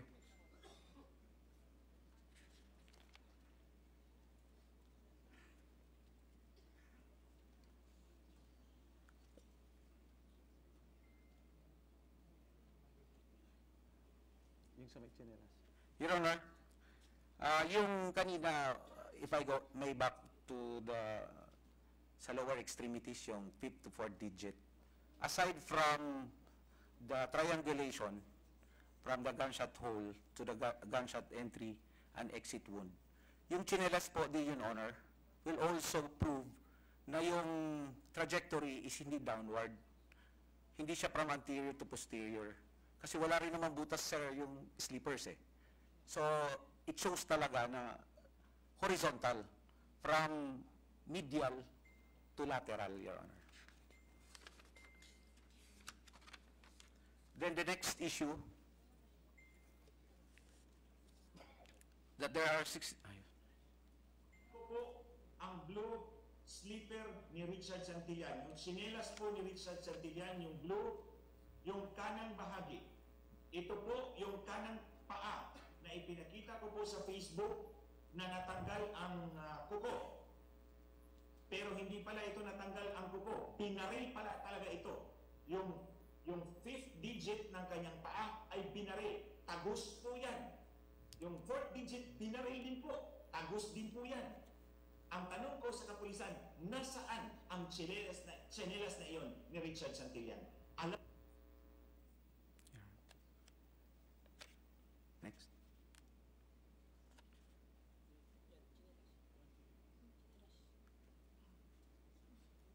Pasimula. Marami po tayong, may mga issues po akong gustong sagutin dito sa ito pag-torture at pagpaslang kay Richard Santillan ng kapulisan natin sa Police Regional Office 4A. Pilipinong maaaring mabiktima o nabiktima na ng mga ganitong karahasan ng mismong kapulisan. Tingnan nyo na lang kung anong ginawa ninyo. 63 ang natamong sugat ni Richard Santillan sa kanyang katawan. Ito ba ay encounter? Hindi po. Torture po yan. Tingnan nyo na lang yung nangyari kay Richard Santillan. Dito sinapak sa ulo, sa bandang likod ng ulo. Ang blood clot ay dito, sa bandang bahaging, sa unahang bahagi. Dahil ang utak ni Richard ay nakalog. Napunta rin dito ang blood clot sa kabilang side. Dito sa pinalo. Pinalo din siya rito at pinalo din siya rito. 3 palo sa ulo. Sinabi ni General Carranza, Inaimbalsa mo na yan eh. Upang matuntun talaga natin kung meron bang pag-torture o wala. At malinaw po yun na may pag-torture po talaga. Yung nasa kuko po ni Richard, 2 kuko po yun. 2 sa to ni Richard ang binaril actually. Binaril. Your Honor, if I may again, ito po sa amin talaga yung gunshot wound. Ang amin pong ginagamit na pag-describe po ng injury is with the book of Practical Aspect of Ballistic and Forensic Technique by Vincent Di Maio, MD. He is the director of Bexar County Regional Crime Lab. And in the report of topic of autopsy report, page 289 to 291, wherein we sinasabi po namin yung gunshot wound with entirety from the entry, yung location niya, measurement niya, tapos yung contusion collar, yung reference niya sa gitna. So those are the standard na ginagamit po namin. Kaya kami po, iisa lang po ang aming counted sa gunshot wound entry at gunshot wound exit. Hindi po kami nagmo-multiply into 2. Kaya siguro umabot po kami ng 21 lang po na gunshot wounds, Your Honor. Attorney, excuse me, Attorney Chong, what made you conclude na 63 yung gunshot wounds? Sir, we will present the Public Attorney's Office Please answer findings. my question muna. Ano yung basis? Yung The preliminary findings of the Public Attorney's Office, sir. Okay, Because sige. I was there present in the re-autopsy. Okay, sige, later. Sige, Paul. Okay, next. Kita nagpapatunay na meron ngang Your Honor, this is the gunshot wound number 1, Your Honor. Dito po, Your Honor, makikita mo, upper lip region po, ang entrance ng injury. Ito lang po, makikita mo naman po, Your Honor, by the picture, na ang present lang na injury namin dito, upon examination, an inbound examination, not devalued, walang formalized. Dito po makikita, Your Honor, na isang gunshot wound lang at may exit po sa left maxillary region. Yung contusion collar na sinasabi, dapat sana nag-mark po yan dyan, Your Honor. So both from the right temporal, as alleged, at saka sa frontal, wala naman pong hematoma. It's already around 8 hours. Kung may hematoma man, Your Honor, dapat nag-mark na po yan doon. And there are no indication that there were fractures. Usually, Your Honor, sa aming medico-legal, makikita mo agad yung fracture, lalo na kung malaki yung fracture, kung 3 ang tama, magkakaroon po ng pagdudugo yung tenga. We called it a champagne signatory.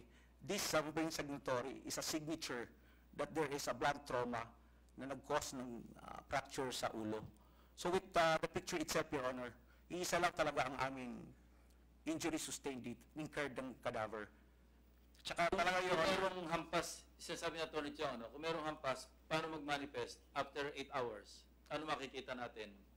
Actually, Your Honor, even not... Assuming na merong ganun, paano siya magmamanifest doon sa... Kasi nakita ko nga, parang walang marka yung sinasabing... Yes, Your Honor. Naman. So, after 8 hours ng...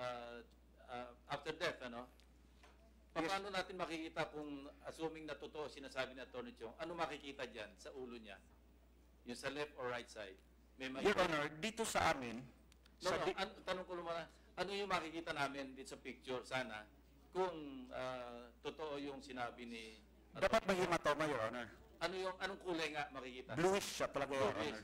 Dito wala kayo nakitang bluish. Wala, Your Honor. Usually pag hindi naman significant sa amin, because it will be significant really, kung may makikita kang hematoma. Yeah. It will be significant. The hematoma might not be caused by blunt objects. It might be caused also again by the pressure given by the gunshot wounds. And you saw nothing of that? I saw nothing of that, Your Honor. And the chair picture, Your Honor. the presence of our Senate President. Good morning, sir. Go ahead, proceed. Yes, Honorable. Paul, before Yes, sir. proceed, I'm just curious, no? Dito sa investigation report ninyo, does it include the distinction among the 3 types of ammunition you described, no? So may 5.56, may 45, at saka may 9mm. Yes, Your Honor. May I clear about it? Yes. Yung ballistic kasi, Your Honor, syempre yung intermediate target, yung sasakyan, definite kasi yung butas niya, Your Honor. So, we can, actually, the ballisticians can really signify that it is a 5.56, 9 mm, and a 45. Naintindihan ko yun po. Yes, Your Honor. Hindi kita nililekturan, ikaw mas nakakaintindi dito. From my own limited experience, the 5.56 round is a very unstable round after it hits. Hindi ba? Yes, Your Honor. It is designed to wreak havoc on flesh and bone. Yes, sir. Kaya kuminsan, pag 5.56, yung point of entry, hindi diretso doon sa point of exit. Talagang wasak yung laman loob. 5.56, ha? High velocity projectile, Your Honor. Yung 45 naman, sa bagal. Di ba? Yes, Your Honor. Pag tama, di ba, it transmits the energy Yes, to the Your Honor. target. Yes, Your Honor. Okay, yun ang kagandahan naman sa 48. Talagang buwal ka.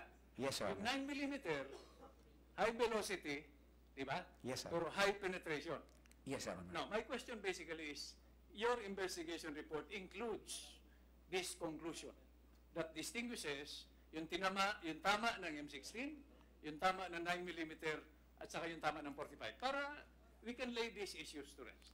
Yes, Your Honor. Actually, yung ballistics already concluded about it.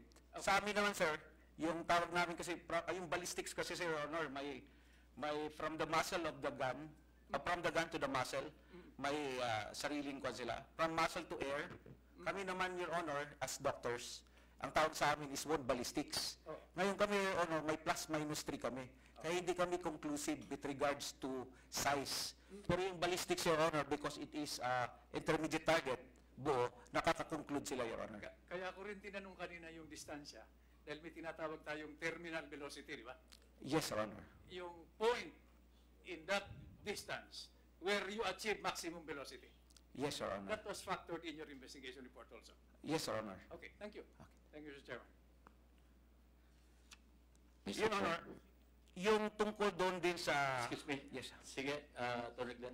Sir, I will ask the PAO to answer him, but nung tinanong niya kung saan ko nakita yung hampas dito, sir, it's sa scalp. Sa scalp po, binuksan ang scalp ni Richard at doon po nakita yung hematoma. Hindi niya binuksan yun, Your Honor. Yes, Chief. With the permission of the Chair, as the NBI also requested all the documents pertinent to this case, the Public Attorney's Office, as of December 19, 2 days after the forensic autopsy by the PAO forensic team, I submitted personally to the Office of General Albayalde a request that we be also furnished pursuant to Republic Act 9745 or the Anti-Torture Act of issued by this August Congress. But until now, there is no reply, there is no compliance with our request, Your Honors. It is of knowledge of everyone that PAO is mandated to investigate torture cases, Your Honor. PNP, can you also furnish PAO copies of the documents being requested by the NBI? Lang naman sama, these are all public documents eh. Yes, Your Honor. Sige, when? Available naman yan eh. Yes. So when As are soon as you, we obtain it, Your Honor. within the week? Yes, Your Honor. Sige. Honor. Commitment yan Sige. Your Honor. Also, Your Honor, we would like to, the Chairman, with due respect, to ask how many are the members of the team, That will be included in their submissions. Kasi may after operation report yan eh. Kasama lahat yun. Opo, kasi there are only 2 alleged, say the other side, a woman and Richard Santillan. But with the 67 alleged bullets that entered the car, we are asking now how many were the members of the team, Your Honor. Kasama na yun kasi sa after operation report, nandun sigurado yun. Yung Mr. Chair. personal complement. Mr. Chair. Attorney Chong. The Commission on Human Rights also are asking for these documents from Albayalde and Kung Kalansa. pagbigay sa NBI, siguro, paseros na lang. Yes, sir. The CHR, the PAO, And the NBI had been asking, and myself, Basta for a long, long time. No, there's a protocol. Kasi unit, office to office yan eh. Kaya ganito lang, mag-submit kayo sa NBI, and then siguro extra copies, furnishan nyo nila yung PAW. Ano? So, may request ba yung CHR sa inyo? Meron din sila sinabit na request? As far as I can recall, Your Honor, yung request nila, I think nakarating. Once these documents are out, they're out. They can have it Xerox and then bahala na NBI na mag-furnish sa kanila ng copies. Importante, mabigay nyo yung, kasi matagal na yung request ng NBI eh. Sige, okay. Yes, Your Honor. Kami, December pa kami. Senator Nasa. Mr. Chairman, while we are in the issue of the role of the NBI, Deputy Director Guzman, no? I just want to put this at rest. No? How long after the incident did the wife of Mr. Santillan approach you for I think the cross-checking? Your Honor, the incident happened December 10. And the request of the wife for the NBI to act on the case is January 3. So more or less, a little less than 4 months. Oh, okay. Kaya ako 4 weeks, I mean. Okay, 4 weeks, 4 months. No, I would like to go back to what to me is the crucial issue raised by the chairman, the timeline. Di ba? In rules governing the treatment of evidence, the longer it takes, the more polluted the evidence is. Now, you're stuck with waiting for a report from the PNP. That's another time lag.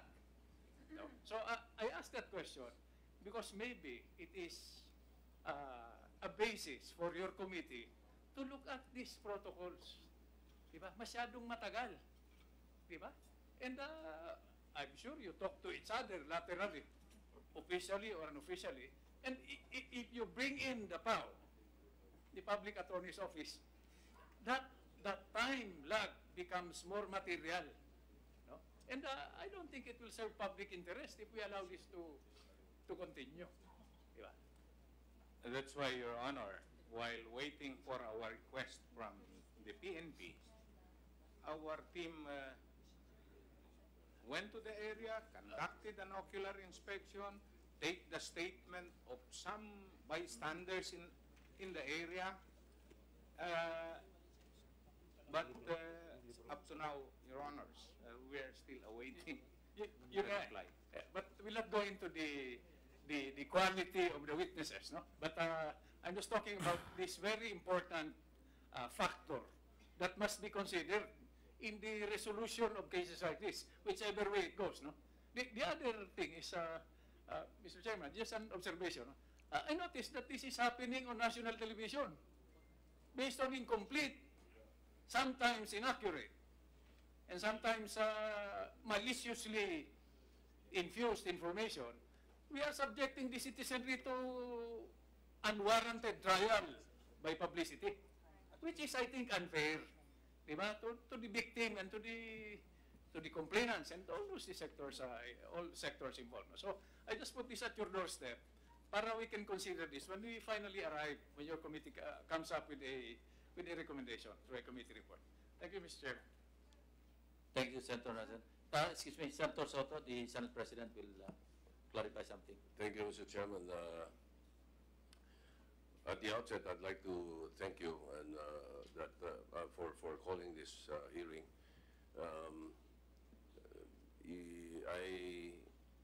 It coincided with my doctor's appointment. That's the reason I'm late. But looking at the photo that's being projected here, I was wondering if the SOCO or the crime lab of the PNP would be able to answer a query of mine looking at the photo. The gunshot wound entry is by the mouth, his right side of the mouth, and the exit point is towards towards the upper side of the neck. In other words, ang trajectory pababa. May you know why the trajectory is downward? Honorable sir.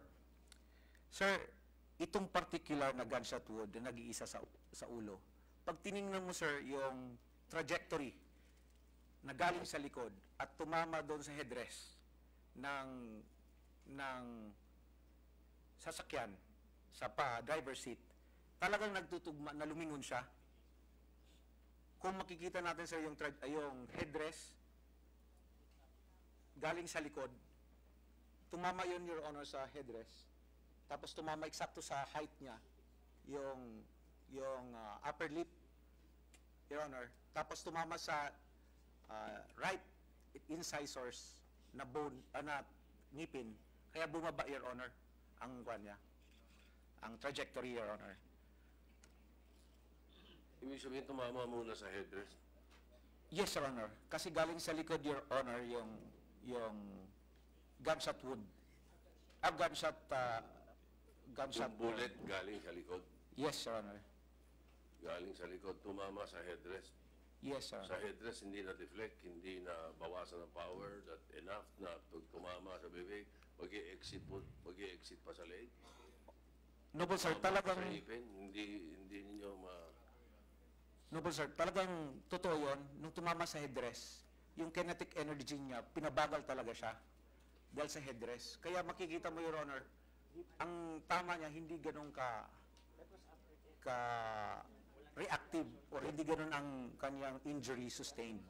Kasi bumagal siya dahil doon sa cohesion ng possibly increasing the kinetic energy loss but also increasing the dense ng gravity ng dense ng resistance, especially tumama rin sa ngipin, kaya nagkuhan sa left lower mandible, Your Honor. So your deduction is lumingon, nakalingon? Yes, Your Honor. Dahil otherwise, hindi dapat tumama sa harap ng bibig kung headrest ang tinamaan eh. Yes, Your Honor. If I may, Your Honor, yung opinion lang naman namin, yung first gunshot wounds kasi, first gunfire, unang fired is galing talaga sa likod. But hindi muna tumama. So duda ko, Your Honor, lumingon siya. Upon lingon niya, doon agad tumama yung isang... From where did you draw your conclusion na yung mga unang burst sa likod ng galing? Sir, yun din ang report. Yung glass, Your Honor. Makikita mo kasi yung spider wave ng glass. Yung first... So may basis yun, hindi ka nag-speculate. Hindi naman. Na yung unang burst ng gunfire sa likod talaga ng galing. Kaya ang conclusion mo, napalingon siya because may mga gunfire na... Unang gunshot. Thank you. Mr. Chair. All right. Well, as far as okay, so that's the deduction that you gathered from the evidence that is there. Yes, sir. Well, that's it. The reason I'm asking, Mr. Chairman, is I'm not too familiar with gunshot wounds. Unlike the two senators beside me, they both have gunshot wounds. Mr. Chair. Attorney Ben. Sir, based on the Public Attorney's Office findings, the shot here had no more tissue reaction. Therefore, he was already dead when that gunshot wound hit his lips, Your Honor. Aside from that, Your Honor, we will show our evidence, Your Honor, that there was no more tissue reaction on this side of the lip, this side, Your Honor. Wala na pong tissue reaction. Ibig sabihin, patay na po si Richard nung tumama yun. Besides, if tama pong sinabi ni Dr. Carpio na lumingon si Richard at natamaan dito, I doubt it, Your Honor, because if you look at the position, if he was on a headrest, therefore he was inside the car. Paano pa siya nakatakbo doon sa likod at doon siya napuruhan when he was already hit in the head? At tinagtad niya ng bala ang gilid ng kanyang side door. How on earth would Richard end up on the other side, Your Honor? I will show it later, Your Honor. And there are no blood splatter around the area, Your Honor. I will show it later, Your Honor. Meron pa? Yes, Your Honor. Yung sinasabi kasi ni Attorney Chong, Your Honor, ang pagkakaintindi niya na lumabas ng sasakyan si Santillan, hindi siya lumabas ng sasakyan. Lumipat siya from, kaya ka pinakuha ko kanina, Your Honor, yung blood spatters from the driver's seat, doon sa gear, palaki ng palaki ang directional pattern ng blood. So, ibig sabihin, hindi siya lumabas, Your From Honor. the driver's seat to the back seat? To the passenger seat? passenger seat, Your Honor. Then, bumaba siya na dyan, Your Honor. That's why, Your Honor, makikita mo, sir, Your Honor, yung mga, meron ako dyan, opinion lang, picture, kung paano siya lumipat, na pwede nating pagkuro-kuruhan kung tama o hindi. But, with the correlation with the trajectory, kung bakit ang trajectory niya sa paa, ipataas, ang trajectory niya dito sa thorax and abdomen, pababa. Kaya yung tumaas, kasi habang tinatamaan siya, lumilipat siya at nakataas yung paa niya. So, ganoon ang mobility at the dynamic ng trajectory. Paul, Yes, Your Honor. kasama ba sa investigasyon ninyo, di ba, yung tanong, bakit siya lumipat? Why would he want to transfer to the other side of the front row of seats in the vehicle? Would that be included in your conclusion? Based on your experience, why would, to avoid the volume of fire coming from that direction? Was he trying to cover the passenger? Yes, Your Honor. Definitely, Your Honor. Oh, so what was your conclusion? Ang amin, Your Honor, kasi talagang dito bumabaril na marami sa kaliwa. Yes, Your Honor. Kaya ang naka-open na kasi yung right side, Your Honor. Kaya makikita mo, Your Honor, ang tama niya sa position niya at the driver's seat, hindi pa fatal. Kaya nakapag-isip pa siya at nakita niya na dito ang tama at pumuputok. Ang tendency siya talaga niya is lumipat through the directional pattern ng blood stains. So kasama yan dun sa conclusions ninyo sa investigation report? Yes, nire-relate po namin sa trajectory at saka blood pattern analysis yan. So in short, you have a theory of what happened, the sequence of events during the firefight? Yes, Your Honor. Kasi pag inisip naman namin na lumabas siya, parang napakahirap batang lumabas kaysa lumipat siya sa pakanan. At ang daming ebidensya na nagsasabi na dapat lumipat siya sa kanan. Kasi pag inisip namin na patay na siya, hindi kami makapag-start, Your Honor, kung paano namin iisipin. Napatay na siya at yung trajectory, iiba-iba. Ibig sabihin, Your Honor, I'm just looking at this from a layman's point of view. That might be material to eventually what will be your conclusion. Yes, Your Honor. Okay, Yes, thank you. Your Honor. Mr. Chair. Attorney Chong. Ang sabi po niya, sir, lumipat po si Richard doon sa kabilang side. Nandoon si Jessamine Casing, I doubt it kung paano niya in-imagine na lumipat. But sir, if you look at the crime scene kanina, the side driver's door was open. Pinakita po yan kanina, sir. And it is also here. It's wide open, sir. Kanina po, pinakita po yan, sir. And that's why I said there was no blood spatter. So that, Attorney Chong, you don't have to show it again. Nakita naman namin yun. Yes, sir. That's what I said. Kaya po, sinabi ko, umalis ba si Richard at lumipat doon sa kabila because his door was open. Eh, ang sabi ni Dr. Capo, anyway, can we just let him finish? Anyway, sabi mo na magpipresenting kayo. Yes, sir. Tapos ka na or... Di ba, Your Honor? Meron pa, Your Honor. Sige, go ahead. Your Honor, yung kanina balikan ko lang. Yung tanong mo sa akin, Your Honor, na wala namang findings or hematoma sa ulo. Ako rin, Your Honor, nag-isip kami kung bakit wala kaming nakitang hematoma but they have findings na sinasabi si Attorney Chong. Your Honor, hinanap namin ito and particular ang tanong mo kanina yung scalp. Sa scalp, Your Honor, in the Mayo Book of Forensic, dito lang nagsasabi sa scalp na hindi mo ma-differentiate pagdating ng panahon ang livor mortis, yung post-mortem lividity.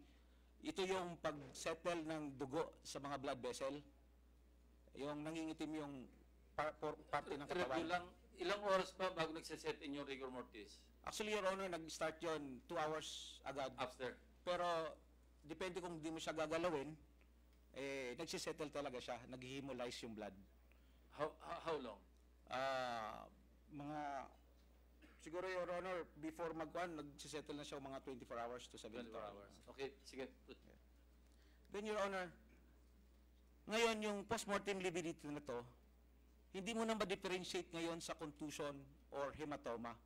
Kasi ang contusion or hematoma, ito po yung pagdudugo doon sa labas ng vessel. While ang lividity naman, yung natural, doon ito sa loob ng vessel. Pero pagdating ng more than 72 hours, nagsisimula na masira ang nag-hemolyze, nag-autolysis, nagdi-decompose, nasisira ng katawan. Ngayon, Your Honor, yung postmortem lividity itself, hindi niya na ma-contain yung blood. Kaya lumalabas na rin siya. Kaya mapagkakamalan mo na rin siyang contusion hematoma. Yun din ang sinasabi ng libro, page 21-25 of De Mayo. At topic niya po is time of death of decomposition. So, yun ang reason, yun ang justification namin, Your Honor. Baka dyan, kahit walang hematoma or contusion, after 72 hours, at the same time, Your Honor, I think they conducted the autopsy within that range of hours. So baka mamaya, because of the embalming, at because also of the changes ng katawan, napagkamalan or napagkamalan na hematoma contusion, Your Honor. Meron ka pa raise na points? Yes, Your Honor. Yung next, yung tinasabing tusok, Your Honor, yung punctured wounds, Your Honor, at saka yung stab wound in the right scapular.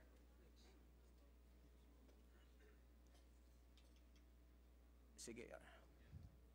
Laceration yan, di ba? Yes, Your Honor. Gunshot wound, Your Honor. Wala po kaming laceration. Doon may laceration, Your Honor, yung tinatawag na abrasion. Grace gunshot wound is a laceration actually, but caused by the gunshot wound. Hindi siya blunt object, Your Honor. Your Honor, likod. Yung sinasabing incision sa katawan,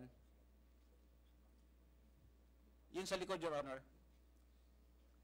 Yung likod, Your Honor, ito yung sinasabing may incision.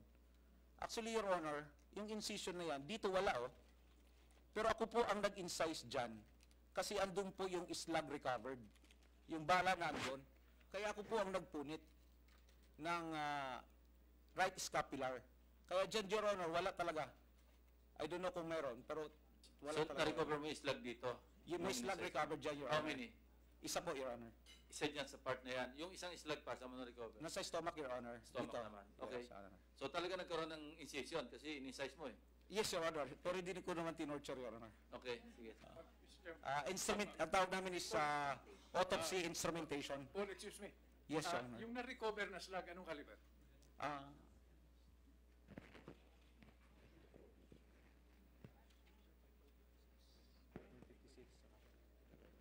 Your Honor, according to the ballistician, it's 5.56 and 9 millimeter, Your Honor. Thank you. Again, Your Honor. Next.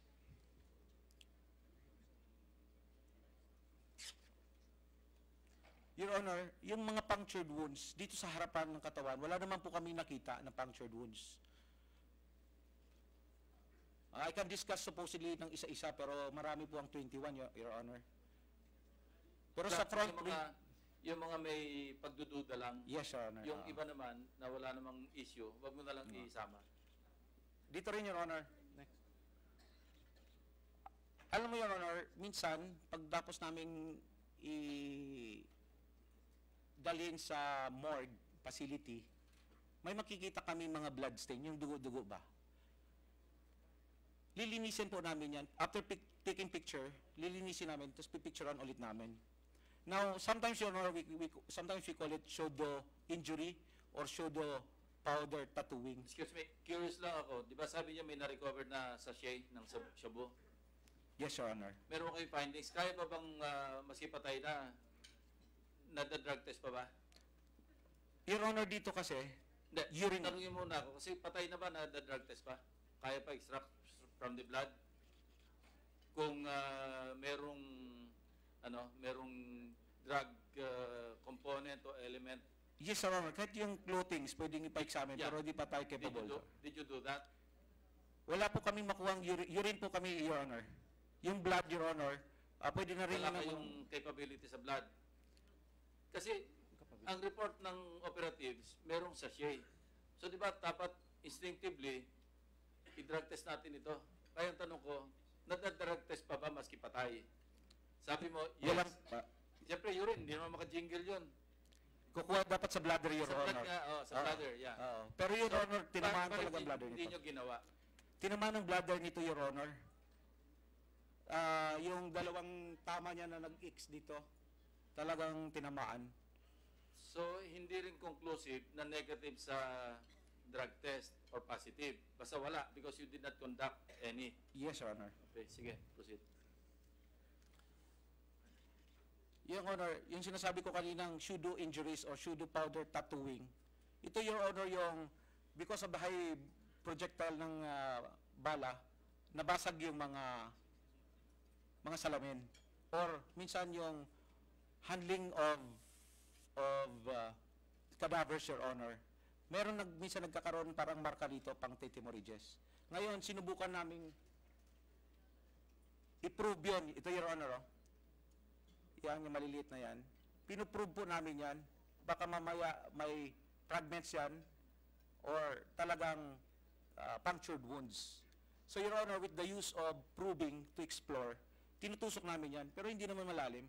Pag may resistance, ini-stop na namin yan. Ibig sabihin, hindi siya injury na malalim. It is just a pseudo powder tattooing because of the glass or yung stone habang Teka. minamanage Ano lang? yung cadaver. Paano magkakaroon tattooing kung glass yung tumama? Di, pseudo, Your Honor. Yung, Kasi pag tattooing, ang indication, close contact pa, di ba? Your Honor, ang definition ng pseudo, sa amin po, Your Honor, Sige. yung tattooing talaga, that is intermediate fire, malapit. Yeah. Pero yung pseudo powder tattooing, Your Honor, ginamit siya kasi yung basag-basag na class, pag tinamaan dito, para siya may mga sugat-sugat na maliliit. Para rin tattooing siya. Kaya tawag niya may pseudo. Pseudo means false. Yes, Your Honor. Kaya tinignan namin dito, Your Honor, possible na nasabi na punctured wound ng my brother expert, Kuyang, na ito punctured wound, Your Honor.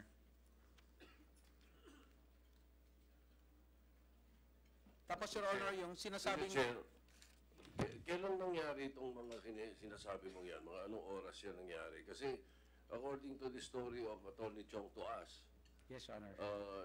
Nanonood daw siya nung inotopsy. Nandun ba siya nung ginagawa ninyo yan? Your Honor, doon siya nanonood kay sa PAO, Your Honor, I think. I don't know, Your Honor. Pero sa amin, Your Honor, hindi. Wala po. Kailan yun sa PAO, kailan yun sa inyo? Sa amin, Your Honor, is 10 o'clock a.m. ng December 10. December 9 ng gabi nangyari, supposed to be ito. 10 ng 1 o'clock early morning, Your Honor. 10 ng madaling Yes, araw. Your Honor. Yung sa PAO, kailan? December 17, Your Honor. 8 days after? Yes, Your Honor. 1 week after. Was not present do sa crime lab. Wala, Present Your siya Honor. do sa PAO. Yes, Your Honor. Okay. Sa amin, Your Honor, 8 hours. I think sa kanila, sir, yung time na nakaburol na or Your Honor. na, Your Honor. Your Honor. Attorney Chong. Despite the fact, Your Honor, that Richard Santillan had 4 identification cards po sa kanyang wallet, which... Another issue. Yes, sir. Patapusin muna natin itong Sige, Patapusin sir. natin yung physical. Mamaya na yung ibang... So here, Your Honor, the Grace gunshot wound at the lumbar area. Itong nasa baseline ng likod, Your Honor. Your Honor, this is a grace gunshot wound or tangential grace gunshot wound. Hindi naman pumasok po sa katawan. Daplis din po ito. So, Your Honor, it is also a signatory of a tangential gunshot wound. Nagkaroon din ng oblique, partial oblique around mga 3 angle degree. Kaya ganito rin kalaki. Pero ito, Your Honor, this is also classified as a lacerated wound. Pero itong laceration na ito po, Your Honor, is not caused by any blunt objects na ipinalo dito. This is a gunshot wound. Laceration, sharp object. Laceration eh. Blunt object, Your Honor. Blunt. Yes, Your Honor. Kaya ba lacerate ng pagka-blunt? Halimbawa, parang batuta, paano magkaroon ng laceration? Meron ding ganong klase, Your Honor, pagbatuta. Contusion. Blunt din yun, Your Honor. Contusion yun, pagka... Tsaka hematoma, Your Honor. Yeah. Anyway, sige, proceed. So, this tangential gunshot wound or graze gunshot wound is caused by the gunshot wounds that is mababa lang, daplis lang, Your Honor, na kiniklaim na this is a laceration. So, Your Honor, sa tingin ko lang, Your Honor, kaya nasabing lacerated to, kasi after embalming, ini-stitch to. Pag ini-stitch to, at nilagyan ng formalin, pag inire-examine mo to, at tinanggal mo ngayon ng stitches, halos hindi na siya bumabalik because of the formalin, matigas na siya. So, chances are, yung measurement niya rito, mapagkakamalan talaga na abrasion caused by blunt objects. Okay, next point. Next point.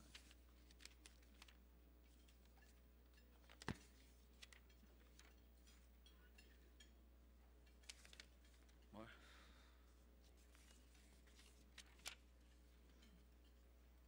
Sugot naman natin.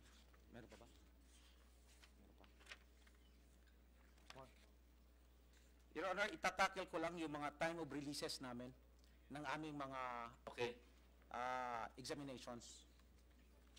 The autopsy report actually, Your Honor, was done and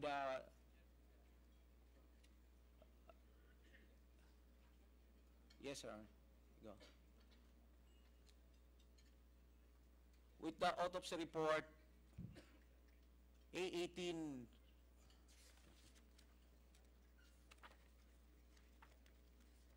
A18459 Rizal for casing Jessamine Generalis, date completed December 17, and was received and submitted to the investigator in case December 18. While the medical legal report number of Santillan was also submitted December 18 and was given to the IOC and given to the relatives? December 22, Your Honor. Next.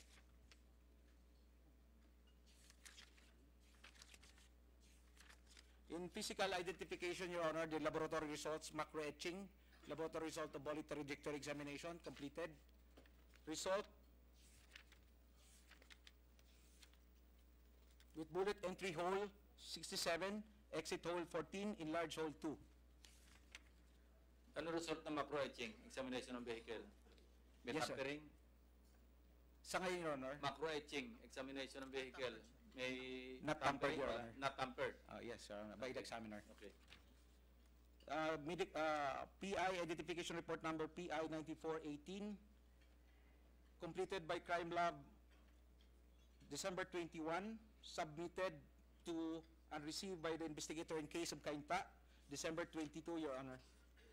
Another significant findings of bullet trajectory result of PI 94-18, Your Honor, here. SOCO report 348-18. There are exit holes coming from the firer inside the car, Your Honor. Exit number 1, exit number 2, and exit number 4, Your Honor. Firearm Identification Division, firearm identification examinations completed. Your Honor, ito yung pinakamaraming examination conducted. Matrix na lang po ang ginawa namin. That the ARPA S421A 2018 request 2 jacket deformed fired bullets, RS1 and RS2, shows match to 5.56 Elisco rifle with serial number RP22257. Okay na yan. Yung firearms ni na Santillan at saka nung, di ba dalawang firearms? Yes, sir. Ilan yung expended bullets from those firearms? Ilan yung lumabas na bala from those firearms? Indicating that they shot, that they fired shots. Kaya ba? Your Honor, dito sa request na to, ito po yung nasa cadaver. Hindi. Ang yun nga, nasa cadaver, ang gusto ko malaman, Lahat ng laman nung revolver Fired, Your Honor. fired. Yes, Yung 45, May 4 lang po na shells na nakuha, Your Honor. question, na-recover niyo yung mga slugs? Yung 38 lang po ang may nakuha. Saan Your Honor. nakuha? Doon sa likod, Your Honor. Malapit sa wiper, I think. Likod ng sasakyan? Ng sasakyan. So, hindi tumago sa sasakyan yung Nag-dent, Your Honor. Nandun, I was there when the... nakapasok doon. Yes, Wala Your Honor. man lang nakalusot na bala out of the 6 from the revolver. Wala man lang tumagos papunta sa operatives. Yung 45, Your Honor, ay 45 ba? 45, Your Honor, ang tumagos, Your Honor. Nakuha niyo yung slug? Walang nakuha ang slug, Your Honor. O hindi kayo nag-examine doon sa crime scene? Kung tumama sa puno, tumama sa pader, hindi na kayo nag-investigate at length. Actually, assumption nyo na lang, basta pumutok. Pero to buttress yung inyong yung allegation na talagang pumutok, dapat sana naka-recover kayo ng slug na doon sa direction ng mga operatives na may pader o may puno, di ba? Wala silang nakuha, Your Honor, yung Team B. Wala silang nakuha, hindi sila naghanap. Actually, Your Honor, bumalik kayo. Di ba dapat basic yun Kasi anticipate nyo na kung totoo man yan na shoot out, anticipate nyo na merong complaint na lalabas na rub out. So di ba mas mainam yung hinanap nyo yung slug, kung nakakuha kayo doon sa mismong position ng mga operatives at na-recover nyo yung slug ng 45 on 38, di ba, that would show na talagang pumutok from inside the car yung mga napatay. Eh kung na-recover nyo, nandun sa loob ng sasakyan,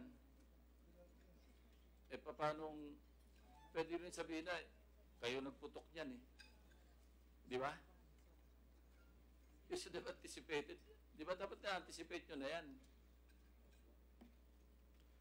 Ang SWAT wala. So wala kayo recovered slugs, Even in except one. Yes, Your Honor. And Yung that's 38 lang talagang na-recover. And naman. that's embedded doon sa loob pa ng sasakyan. Yes, Your Honor. May dent naman, Your Okay, Honor. okay, sige.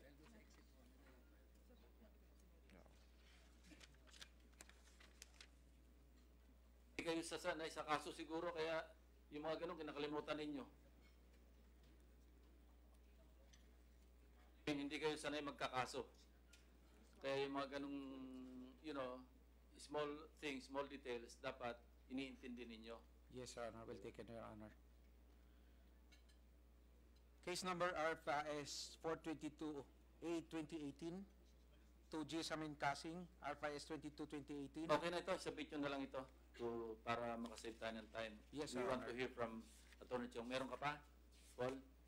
Your Honor, ito lang lahat na talagang naisubmitin namin sige. ito sa investigator in case.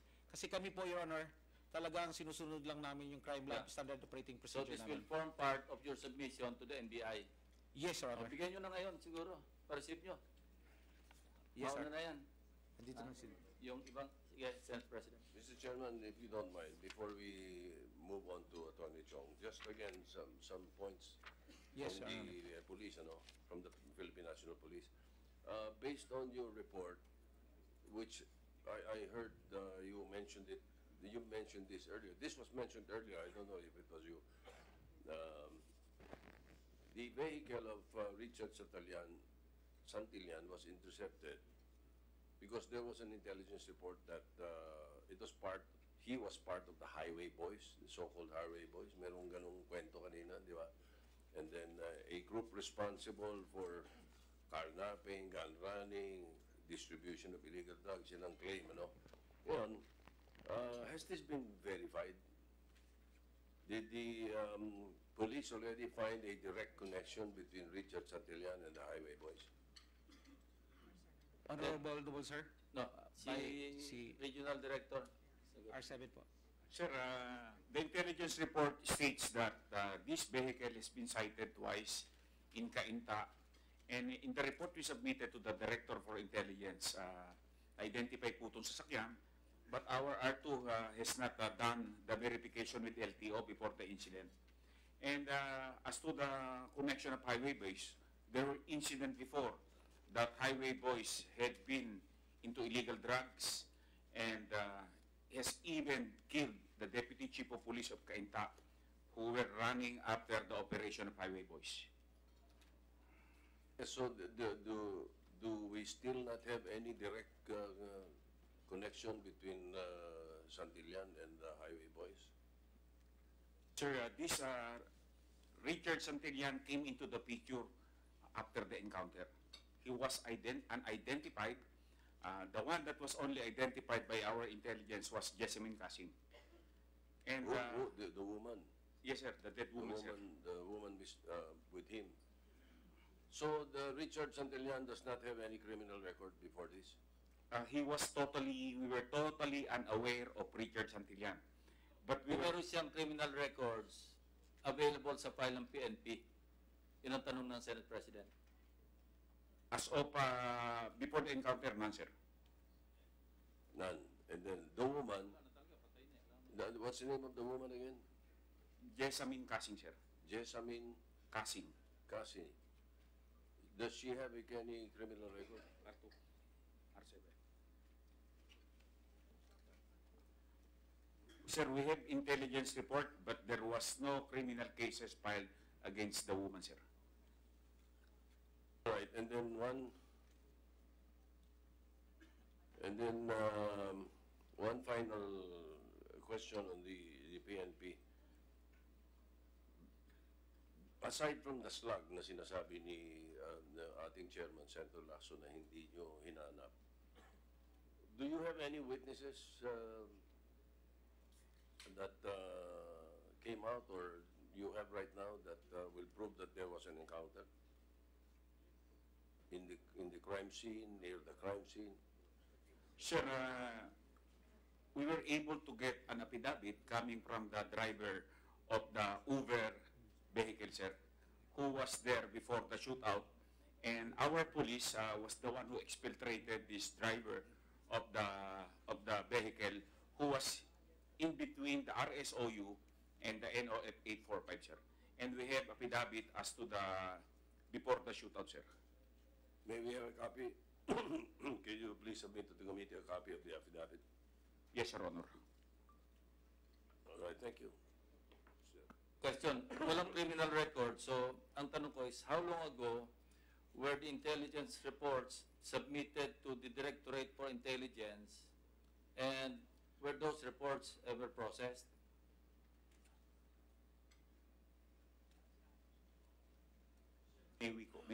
Walang antedated dyan sa mga intel reports, ha? Talagang Yes, sir. on date yan, ha? Yes, sir. So how long ago did you submit? And most of these reports came from or originated from 4A. Yes, Sa Your area Honor. ninyo. Yes, Your Honor. Walang ibang tawag dito, yung validating reports from other units, say from yung Intel IG, for example, or PIDEA, or yung narcotics unit ng PNP. Walang iba. Isa lang ang pinanggagalingan lagi na report, ng intelligence report, lahat sa 4A.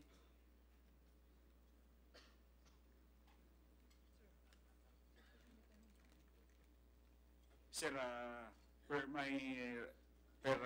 the report, my R2, there were also report from RID PRO12. Because Jessamine Casing has been cited before also in the Region 12. So merong corroborating report Yes, coming sir. from Region 12, Region sir. 12. Yes, sir. That's part of your submission? Yes, sir. Nasa file ninyo. Kailan yun? Anong date?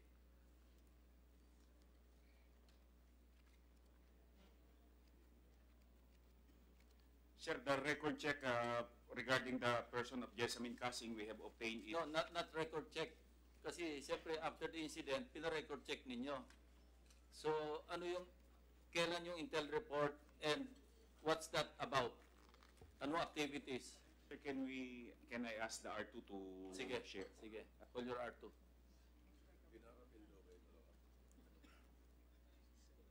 Question, anong result ng paraffin? Negative, Your Honor. Negative, Your Honor. Negative. Yung dalawa? Both cadavers, Your Honor. Dalawang cadavers negative sa paraffin test. Yes, Your Honor. So, question, di ba may mga instances na talagang maski hindi naman conclusive talaga yung yung paraffin test na mag-negative ka na hindi ka nagpaputok, di ba? Yes, Your Honor. Pero dapat may intervention ng mga substances like suka or kung ano. Bakit nag-negative? Pagka negative sa paraffin test, ang isa indication hindi nagpaputok. Unless you prove otherwise. But the burden of proof would be on you that they fired. Kasi expended lahat yung bala ng revolver. Dalawa yung lumabas sa 45 and yet negative sa paraffin test. How's that? Your Honor, yung chemist namin who conducted the examination. Good afternoon, Your Honors. There are instances that the result of the examination is negative for paraffin examination does not conclude that they would not fire a gun because it is not conclusive. And there are factors affecting the paraffin examination.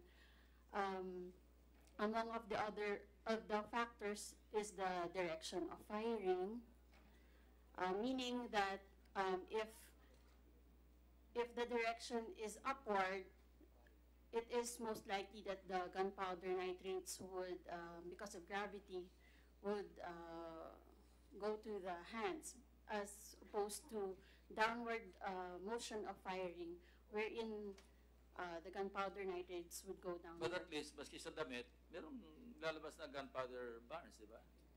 Unfortunately, Mag-splatter yan. Unfortunately, Your Honor, the clothes of the cadavers are also negative. So talagang negative whatsoever. Yes. Sa loob ng kotse, nag-ano kayo doon? Nag-conduct din kayo? Loob ng kotse because they were inside the car, inside the Fortuner. So pwede rin may nag-splatter doon na gunpowder burns. Wala rin. Or you did not do an examination at all? Your Honor, I only swabbed the enlarged hole on the window of the Fortuner, but still negative for gunpowder nitrates. Yeah. Okay. Chief Inspector Mosquito, no? Yes, Your Honor. Ano first name mo? Pia, Your Honor. Pia. Pia, pinaliwanag mo yung pataas at yung pababa. Yes, Your Honor. What about horizontal? Which is how you normally fire. You do not fire in an encounter warning shots into the air or fire at the ground. You fire at the target. So what does the historical data tell us about the conclusiveness as far as paraffin test concerned when you fire horizontally towards a target? Your Honor, still, if it is fired horizontally, it may or may not go to the hands of the firer. As the direction of firing, there are still other factors that can affect the examination, such as the humidity in the air and the efficiency of the gun, wherein if the gun is new, it is most likely that there are no gunpowder nitrates on the hand. Okay, I understand, Pia, no? But by the way, I'm not questioning your technical capability or credibility, no? I'm just asking a practical question.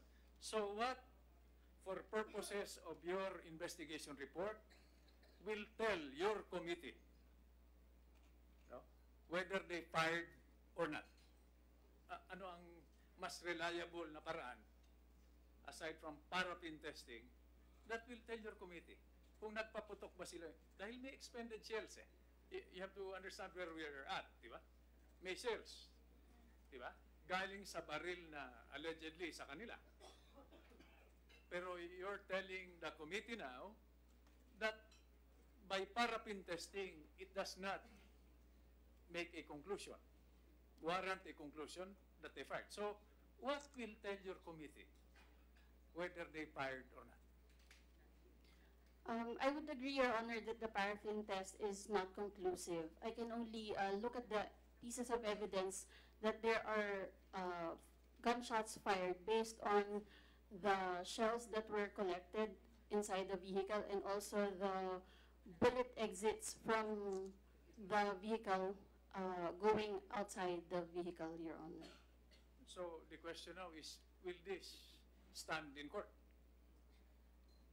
The paraffin test? No, the absence of paraffin indicators since it is not conclusive, it cannot stand, Your Honor. Yeah, so anyway, I will not burden you with that. Thank you, Pia. Question, Pia, no, additional question. Okay yung kung isa lang yung napaputok, di ba? Isang bala. Pwedeng nahanginan, hindi nag-reflect yung burns, gunpowder burns. Pero kung anim yung pinutok, possible pa rin bang hindi man lang mapahida ng gunpowder yung kamay? Your Honor, based on based on science. We have already done experiments on that, and still, even if we have fired a number of shots, you can still get a negative test for the presence of gunpowder nitrates. Mr. Chairman, because there was an encounter, if you don't mind, because there was an encounter, did you not do any other type of examination to find out if the victims fired or the cadavers or the two persons involved fired guns? May encounter eh. Hindi ba dapat in-exhaust ninyo all efforts to find out if they fired the gun or not? Your Honor, we only do the paraffin test to determine if they are able to fire a gun. In this case, Your Honor, we are able to do paraffin test on the cadavers and the operatives, Your Honors. Thank you. Pero sabi mo, nag-swab din kayo sa sa damit, saka sa kotse, di ba? Wala rin, negative talaga. Yes, Your Honor. So talagang negative. Sige, Arto, what is your name? Sir, Police Superintendent Serafin, Fortuna Battalion, second, sir. Yung tungkol sa babae, bigyan mo kami ng... Sir, we have report from Regional Intelligence Unit, yung downline, sir, ng intelligence group, sir. Then, meron din po tayo sa report, sir, galing sa... Nagpa-validate kami, sir, sa Region 12. Kasi po, sir, yun po, sir, ang address niya, sir, na ibinigay. So, meron po, pinadala, sir, ang RID Region 12, sir, sa amin. So, validated po, sir, information. Report about what? The G-Hamin casing, sir. Kay Santillan, sir, wala kaming nakuha doon, sir. Anong activities niya? Siya po, sir, ay...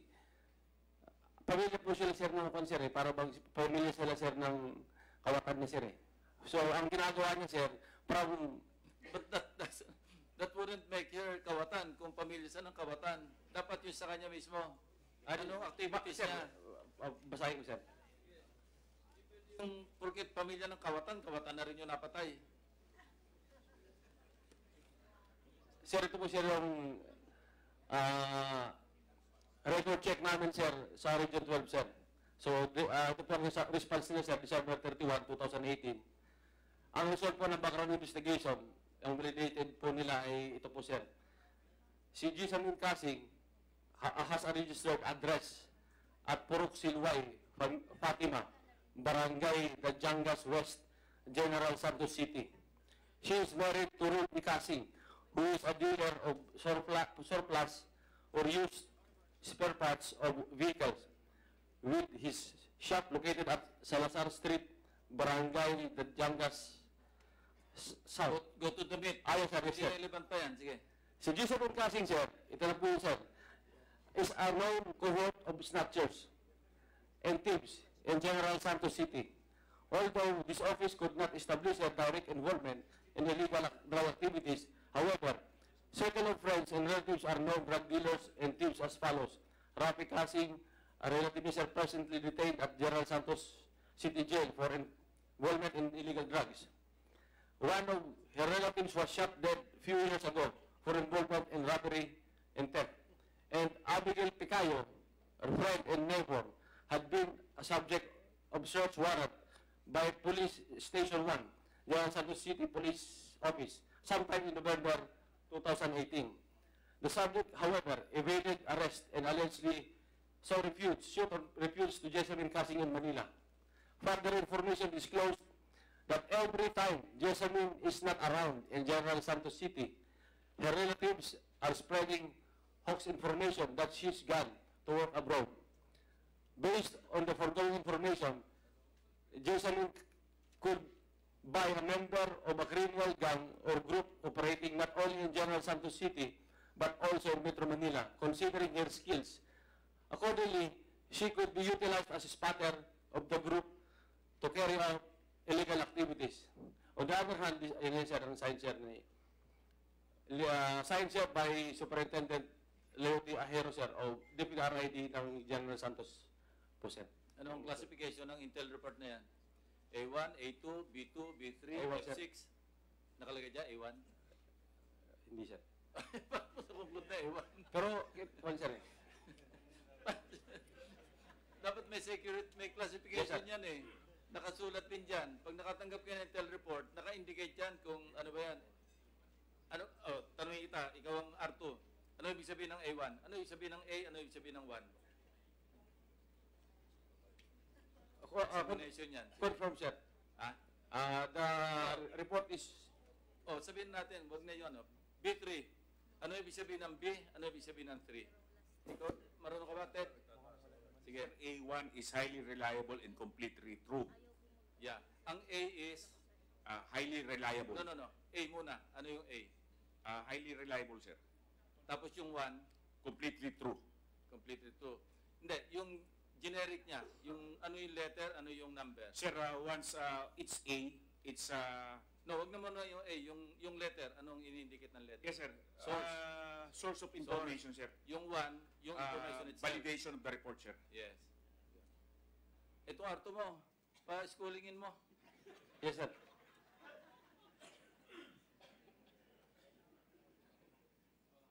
Now ready for Attorney Chong and Pau. Manig yun. Sige. Thank you, Mr. Chair. Can I just ask Dr. Figueroa Carpio, how many hours did you conduct the autopsy? That is the chair na lang. Yes, sir. Your Honor, approximately I conducted at least 1.5 hours, Your Honor. Your Honor, let me just state for the record that Dr. Carpio was the one who conducted the autopsy on Richard Santillan at 10 in the morning, and he also conducted the autopsy on Jessamine Casing at 11 o'clock in the morning. That's only 1 hour, Your Honor, not 1 hour and a half. That is confirmed? Your Honor, I conducted Casing at 12 o'clock, Your Honor. At 12. Okay. Your Honor, the document says 11 o'clock. Sige, proceed. Your Honor, because I would present first the Public Attorney's Office, Your Honor, before I will make my final presentation, Your Honor. Okay. Sige. Dr. Erwin. Thank you, Mr. Chair. Just a few comments, sir, dun sa presentation ni Kuyang Dr. Carpio. No? Not on his particular work, but on the crime scene pictures he presented. No? I did not see any high-velocity impact spatter in the crime scene, indicating that the bullets did not impact the victims inside the car. You usually see this high-velocity impact spatter in all cases of gunshots inside cars. But in this particular case, in the pictures that were presented, I did not see or appreciate any high-velocity impact spatter. I did not see also pseudo-stippling, which was mentioned by Dr. Carpio, in the body of Richard Santillan. No? You usually see this if a victim was shot inside the car with the windows closed. No?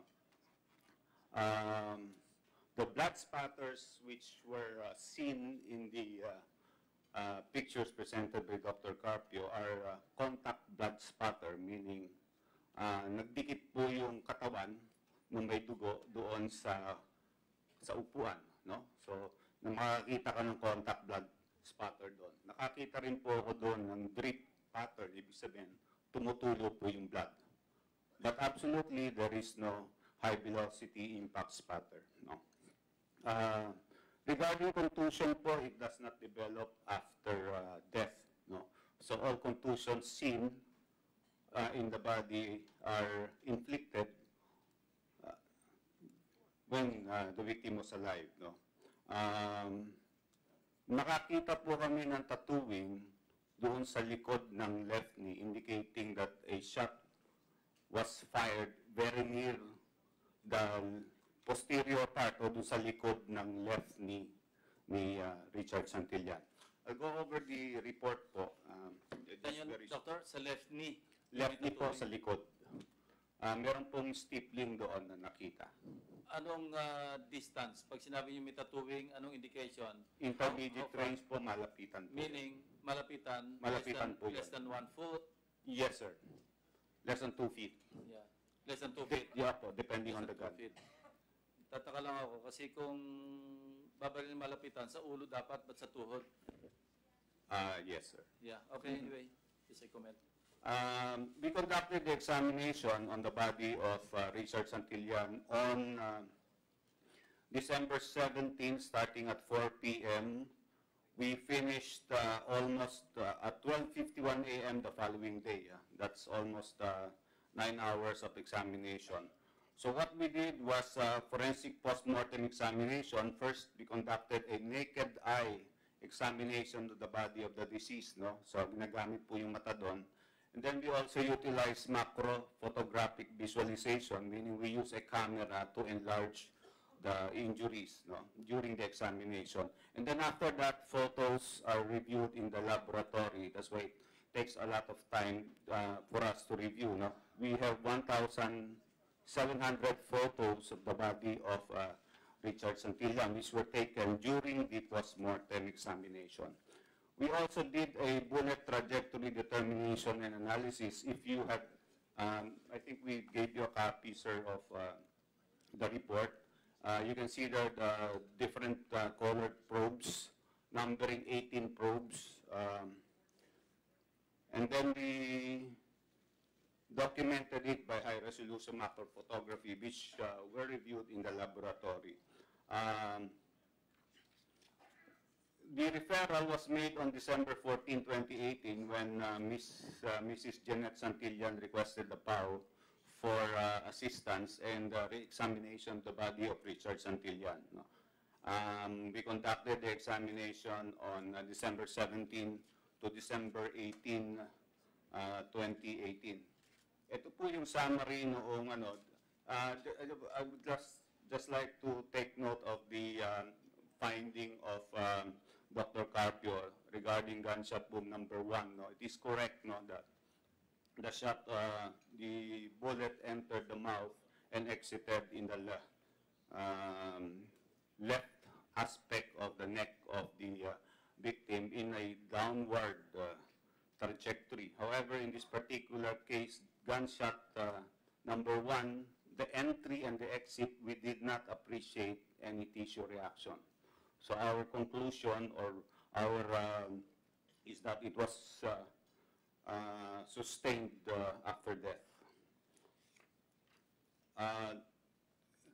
We have two categories of injuries seen during the post-mortem examination. We have two types.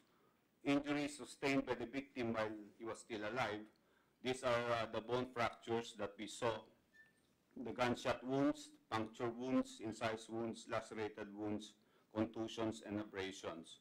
There were also injuries sustained which we classified to have been inflicted after death. Gunshot wounds, incised wounds, and abrasions. The summary of the injuries are the following. Gunshot wounds of entry, we are definite about 18 of our entry wounds, possibly 21. 3 in the report are classified as undetermined, but on examination in the laboratory, it is possible that these are gunshot wounds. But at the time of the examination, it was yet undetermined. Gunshot wounds exit 13, stab wound, incisions, and lacerations 8, puncture wounds 5, contusions 10, abrasions, we saw many in various parts of the body. Again, I will mention yung wounds na undetermined at the time of the examination or autopsy. Tatlo po yun. No? But on re-examination in the laboratory, it is most probable that these are gunshot wounds. There are also 6 bone fractures and 7 teeth which are fractured. Total injuries 70, excluding abrasions found in various parts of the body. Our impression is that the manner of death is intentional killing. The cause of death are multiple gunshot wounds, head, neck, chest, How many, abdomen. yung sa report niya, how many gunshot wounds? 18 entry wounds, plus 3 which are undetermined at the time of the examination, but on So review, total, number of gunshot wounds sa inyo? 21. 21. So pareho. Pareho lang. Yes, sir. However, our exit wounds are only 13. And then, cause of death, multiple gunshot wounds to the head, neck, chest, abdomen, upper and lower extremities, and then blunt injuries to the head. We saw signs of torture injuries. Were seen in the victim's head, mouth, back, abdomen, and extremities. Majority of the gunshot wounds sustained were of trajectories inconsistent with a shootout scenario. Some of the gunshot wounds were sustained by the victim after death. Particularly, we are sure about gunshot number 1 and gunshot number 2 to the chest.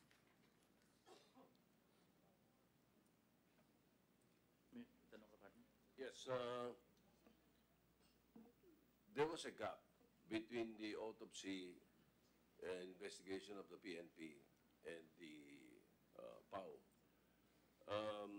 Is there a possibility that there will be inconsistencies because of the time gap, 7 days?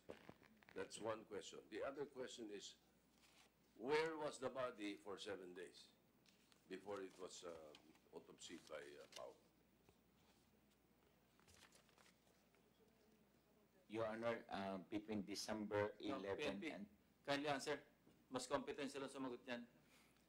Yes, Ang tanong ni Senate President, may possibility ba na may inconsistency considering the number of days na pagitan ng pag-examine ninyo sa examination ng PAO? Definitely, Your Both Honor. Dr. Erpe and Dr. Paul here may answer. Definitely, Your Honor. There Anong is. Sige. For the reason itself, even in other courts, legal courts, pag talagang inbound, talagang adulterated na, talagang devalued na. Iba na yung reaction ng katawan. So, whatever it may be, pero generally, pareho kami ng cause of death, pareho kami ng number of gunshot wounds, pareho kami ng fractures, pareho kami ng abrasion, all the major findings. But definitely with regards to abrasions, contusions, hematoma, are those nagbabari. But I think those variants, sa akin, hindi man ilimit yon or imaliit yon, but still, doon talaga nagpo-fall ang changes. Kagaya yung sinasabi ko, Your Honor, yung sa scalp. Postmortem lividity is a time range talaga ang diferensya doon. Ngayon, in difference with contusions, because of time and because of formalization or embalming, talagang may chance na my colleague here will have difficulty of finding the exact result. That's why, Your Honor, I was being a medical legal for 19 years. I'm doing these criminal cases. For example, this case of Richard is 200, for that month alone is 349 cases of criminal cases. I examined gunshot wounds, punctured wounds, stab wounds every day, day in, day out. Yun ang aming ginagawa, Your Honor. Kaya nagawa ko hindi dahil mabilis akong gumawa, hindi, Your Honor. But because fresh yung cadaver, madaling hanapin yung trajectory, madaling hanapin yung track ng bala from the entry to exit wounds. Unlike pag involved na, mahirap talaga, lalo na pag tinanggal na namin yung lamang loob. When was he involved? I don't know, Your Honor, but I conducted the autopsy 8 hours after. 8 hours after, that is an ideal time to conduct an examination because the body has no changes yet physiologically. Mr. Chair, or may we anatomically. ask Dr. Efe to respond also to the same question and to tell us when he was involved? We examined the body on December 17, Your Honor, 7 days after the death of Richard Santillan. It is true that there are some degradation to the body with regard specifically to the sutures done on the wounds. No? They usually suture that. Our examination also did not include the brain of Richard Santillan because it was absent. It was not present in the skull. Our examination included the examination of the scalp. So we removed the scalp from the skull. No? Tinanggal po namin yun, tinuklap po namin yun. At nakita po namin na it was not, hindi po natuklap before. So hindi po na-examine yun. Doon po namin nakita yung mga contusions at saka signs of blunt injuries to the head. No? Nung binuksan din po namin yung skull, nakita rin po namin doon yung mga blood clots which were contained in the report. No? Dito po, specifically, dito po sa area ng cerebellum, dito po sa may bandang baba, at saka dito po sa itaas ng batok. Nakita po namin yung mga blood clots doon. So when was he involved? I'm not sure po kasi at the time ng examination namin, he was already embalmed. No? I assume that it was on the day following the killing. And then that is an assumption. So is there anyone who can answer the direct question or a direct answer on when he was involved? I was not able to verify, Your Honor. But definitely, it was not within that day, Your Honor, or that afternoon, Your Honor. All right. Where was he? Because I conducted, excuse me, Your Honor, I conducted an additional autopsy. Where was the body from the time he was autopsied by BMP and December 17? Where was it? The only I can confirm, Your Honor, is that I conducted additional autopsy for one cadaver also. So the whole afternoon, I think, Your Honor, the cadaver of Santillan was there. But beyond that, Your Honor, I cannot confirm, Your Honor. I will follow up, Your Honor, Well, for confirmation. the relatives must have known where the body was. Pardon, sir, the question, sir. Nasaan yung katawan ni Santillan from the time that he was autopsied by the PNP up to the time that he was autopsied by the PAO? Sir, the body was in a wake at the Cosmopolitan Funeral Parlor. It was transferred from where the police put his body first. Doon nila nilagay noon sa Heaven's Gate Memorial. Despite the fact, sir, na Santillan was properly documented, they never informed the family. Wala talaga silang pakialam sa pamilya ni Richard. And Richard just lived nearby. Sir, malapit lang si Richard sa Heaven's Gate Memorial, malapit lang sa Cainta Municipal Police Station. 4 ang ID cards ni Richard Santillan, may passport, may NBI clearance sa likod ng bag niya. They never bothered to inform the family. The family was informed only 16 hours after his death. And sa strangers pa galing, sa Facebook pa galing. The police never bothered to inform, sir, despite the fact na properly documented si Richard Santillan. That is the first clue that they wanted to hide. May tinatago sila, sir. That's why they never bothered. Malapit lang si Richard. Yeah, well taken. May we hear from the PNP? Meron reason ba kayo bakit yung delay na pag-inform sa immediate members ng family? Ano yung reason?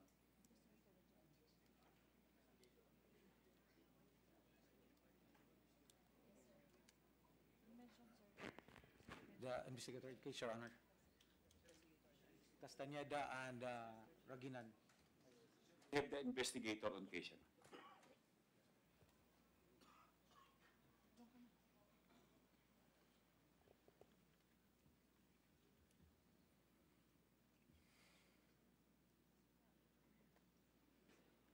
Your Honor, please identify yourself. investigator on case, SPO to Efren Raginan, sir. Okay, so what could be the reason why there was a delay in informing the immediate relatives? The fact, sir, is that Teka muna, ano ka muna. Comsec.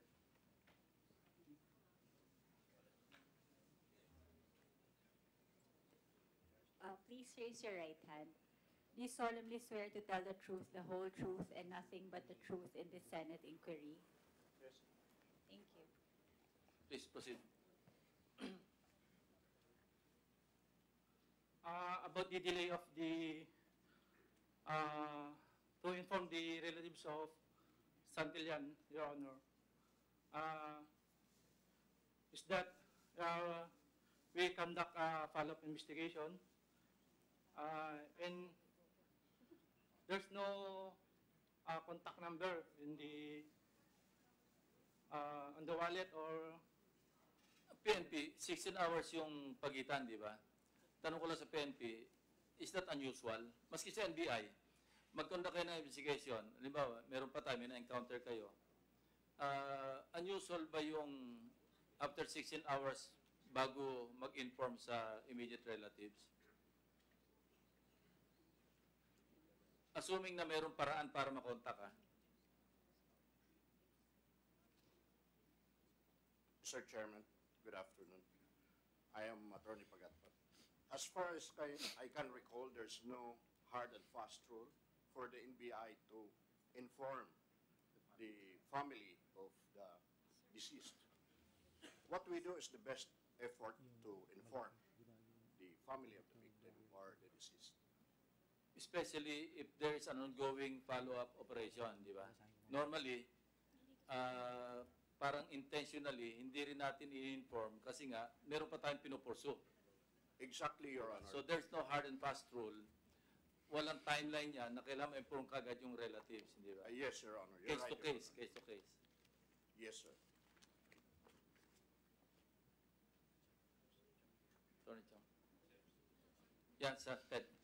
Sir, in my experiences as former chief of police of 3 municipalities in Cavite and as company commander, usually, sir, we are having hard time locating the relatives, especially if the target, just like Richard Santillan, is totally unknown to us. We do not know the person. He just came up in the crime scene, happened to be driving the vehicle that was in question.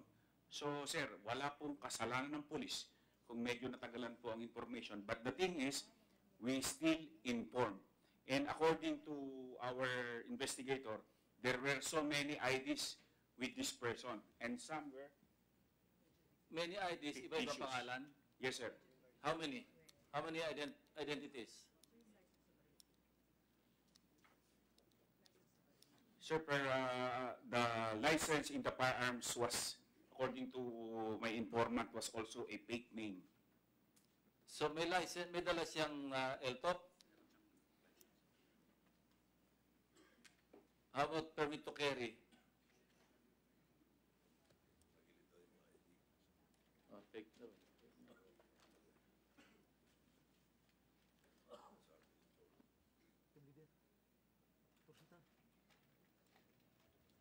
Kanino nakaregister yung firearm? Yung firearm registration, tsaka yung LTOP, kanino nakapangalan? Plus yung permit to carry, kung meron siya permit to carry.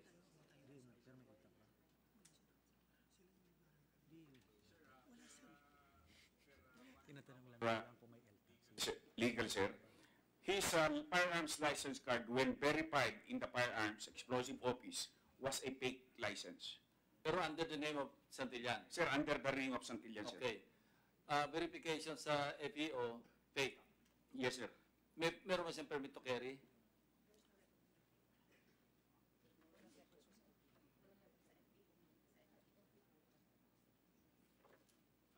Sir, the only thing we have is he has no record in the firearms and explosive office. As to this firearms license card that was in his possession. So, kung no record, hindi siya licensed firearm holder? No Yes. records eh. Yes, sir. Necessarily, wala siyang permit to carry. Yes, sir. Necessarily, wala siyang LTOP. Yes, sir. Ang tanong, Paano nakakuha ng fake? Sino nag-i-issue ng fake sa PNP? One thing that was being investigated, I came Yes, from you should CSE. investigate that and get to the bottom of that. Yes, sir. Baka uso na naman yung under the guava tree, ha? Sir, with the new... Computerized na eh. Yes, sir. Computerized that was implemented way back 2016.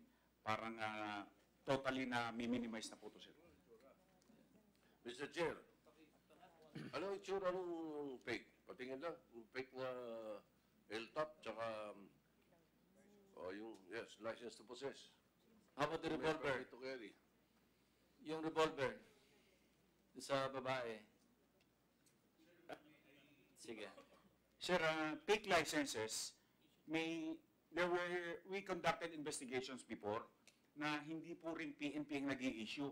Meron pong mga sindikato, even for the license of the guards, na mga tagalagbas po ang nag-i-issue ng mga fake licenses and fake licensor for security guards. So, it doesn't follow na PNP po ang nag-i-issue ng fake.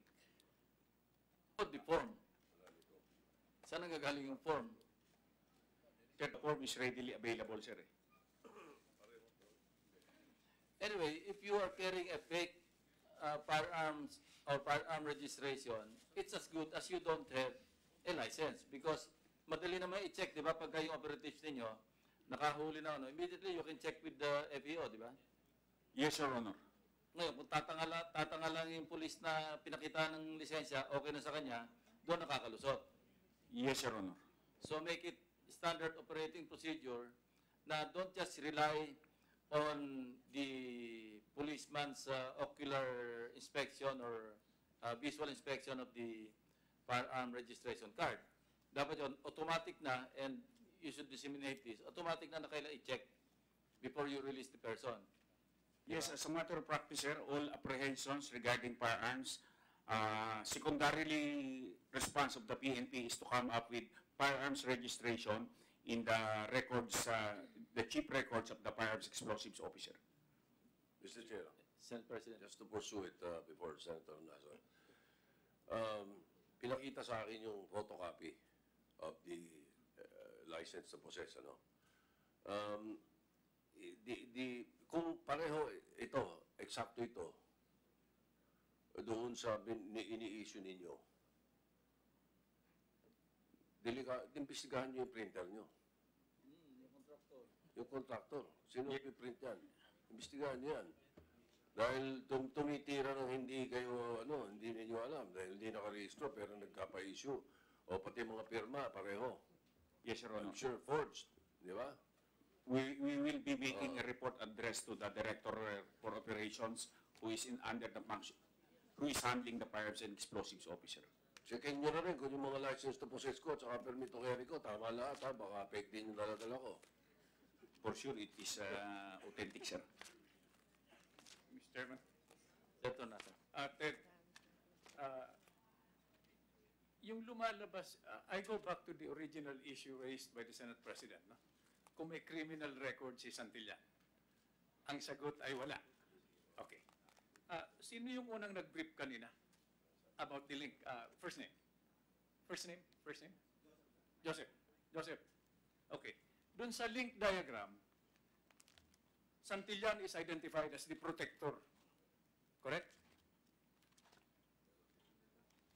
He was allegedly yeah, the protector, as stated in the affidavit of one of the witnesses. Okay, Joseph. Tinatanong ko lang, no? Doon sa link diagram, ito bang link diagram ay before this hearing, before the incident, established na yun sa order of battle ninyo? That there is a protector. I'm not talking about Santillan as a personality without any criminal record. Basta't merong tao na protector na nagpapanggap na PDEA agent. Is that a fair statement? That is a negative, sir. Richard Santillan was only known after the encounter. Yeah, that's what I'm driving at. Yes, sir. But in your order of battle, Joseph, merong protector na nagpapanggap na PDEA. Is that what you're telling us? There is none, sir. So, naglabasan itong mga fake ID, so many IDs, different personalities. This happened we discovered this after the incident, correct? Sir, yes, sir. Okay. So what I'm trying to do is, this is procedural, Ted. This is just a suggestion. These are the persons that we will focus on because they will only be identified after an incident like this. Diba?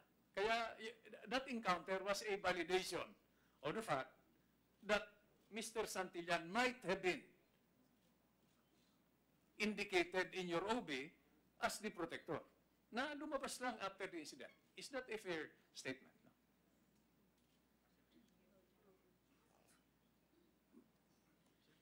Yes, sir. Yes, sir. As we have previously stated, because there were allegations that we were after the driver security of Attorney Chong. There was no truth to that. We do not know this person, sir. What we were only after was the unregistered vehicle and the 2 previous reports of this vehicle used in the transportation of illegal drugs. Okay. So, from that operation, spontaneous response of our PNP, nag-crop up po itong Richard Santillan. So lumabas lang ito after the encounter? Yes, sir. Okay. Now, I leave it at that, no? Because this is a policy issue that your committee will have to attend to when it submits its committee report, no? This is implementation of the law. Okay. Mr. Chairman, with your permission, may I move to Dr. Erfe? Dr. Erfe, I'll go back to the forensic exam. No? We were conferring earlier that this seems to be a recurring issue, a difference in opinion between 2 acknowledged experts, no, from the PAO, the Public Attorney's Office, and the PNP. For policy purposes, no, beyond what will happen in the courts of law, and for us to reassure the public that this will be resolved properly, no, in the interest of justice. So how do you suggest we resolve this issue? Alam niyo naman, di ba? Every issue, we have a surplus of experts. No?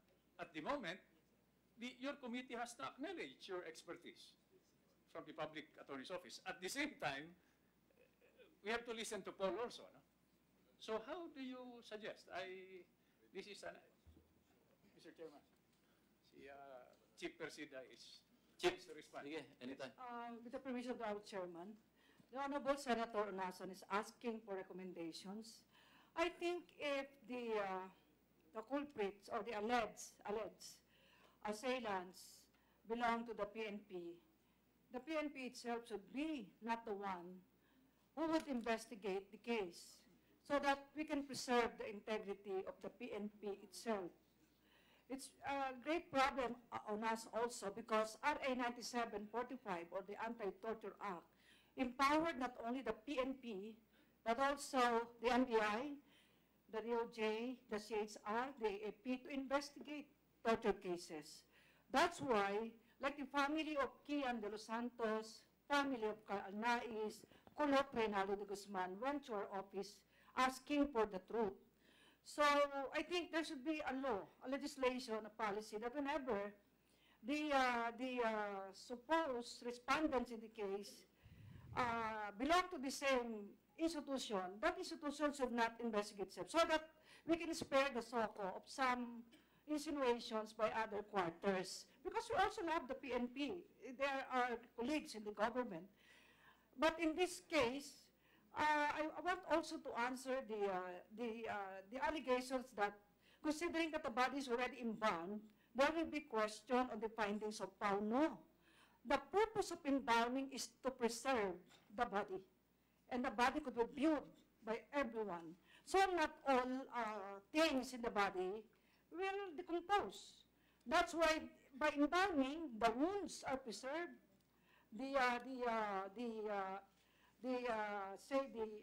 mga nangyari po, tatagalugin ko, doon sa mga organs o doon sa mga nangyari sa katawan, nandun pa rin, makikita pa rin po ng forensic examiner. That's why nag-order ang court ng exhumations of cadavers. It doesn't mean na yung una lang nag-autopsy ang siyang magiging reliable. Dahil ang tao po hindi perfect. Kaya kami sa PAO, nagpundar po kami ng superpower cameras.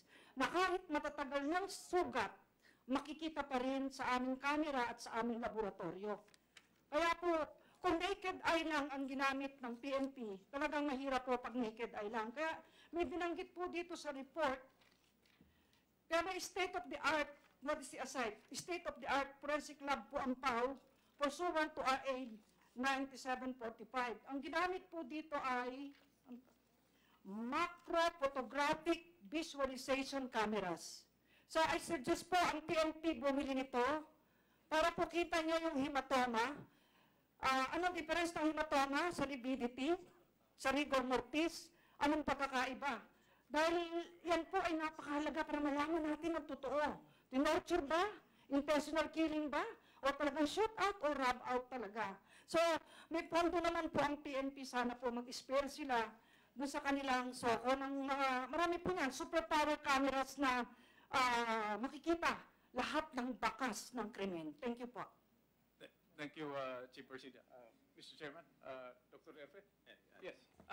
May I answer your question, sir? Yes. Dahil habang nagiging technical, lalo na pag pinag-uusapan yung forensics, nahihirapan po ang inyong committee to appreciate and understand the inputs that you are giving.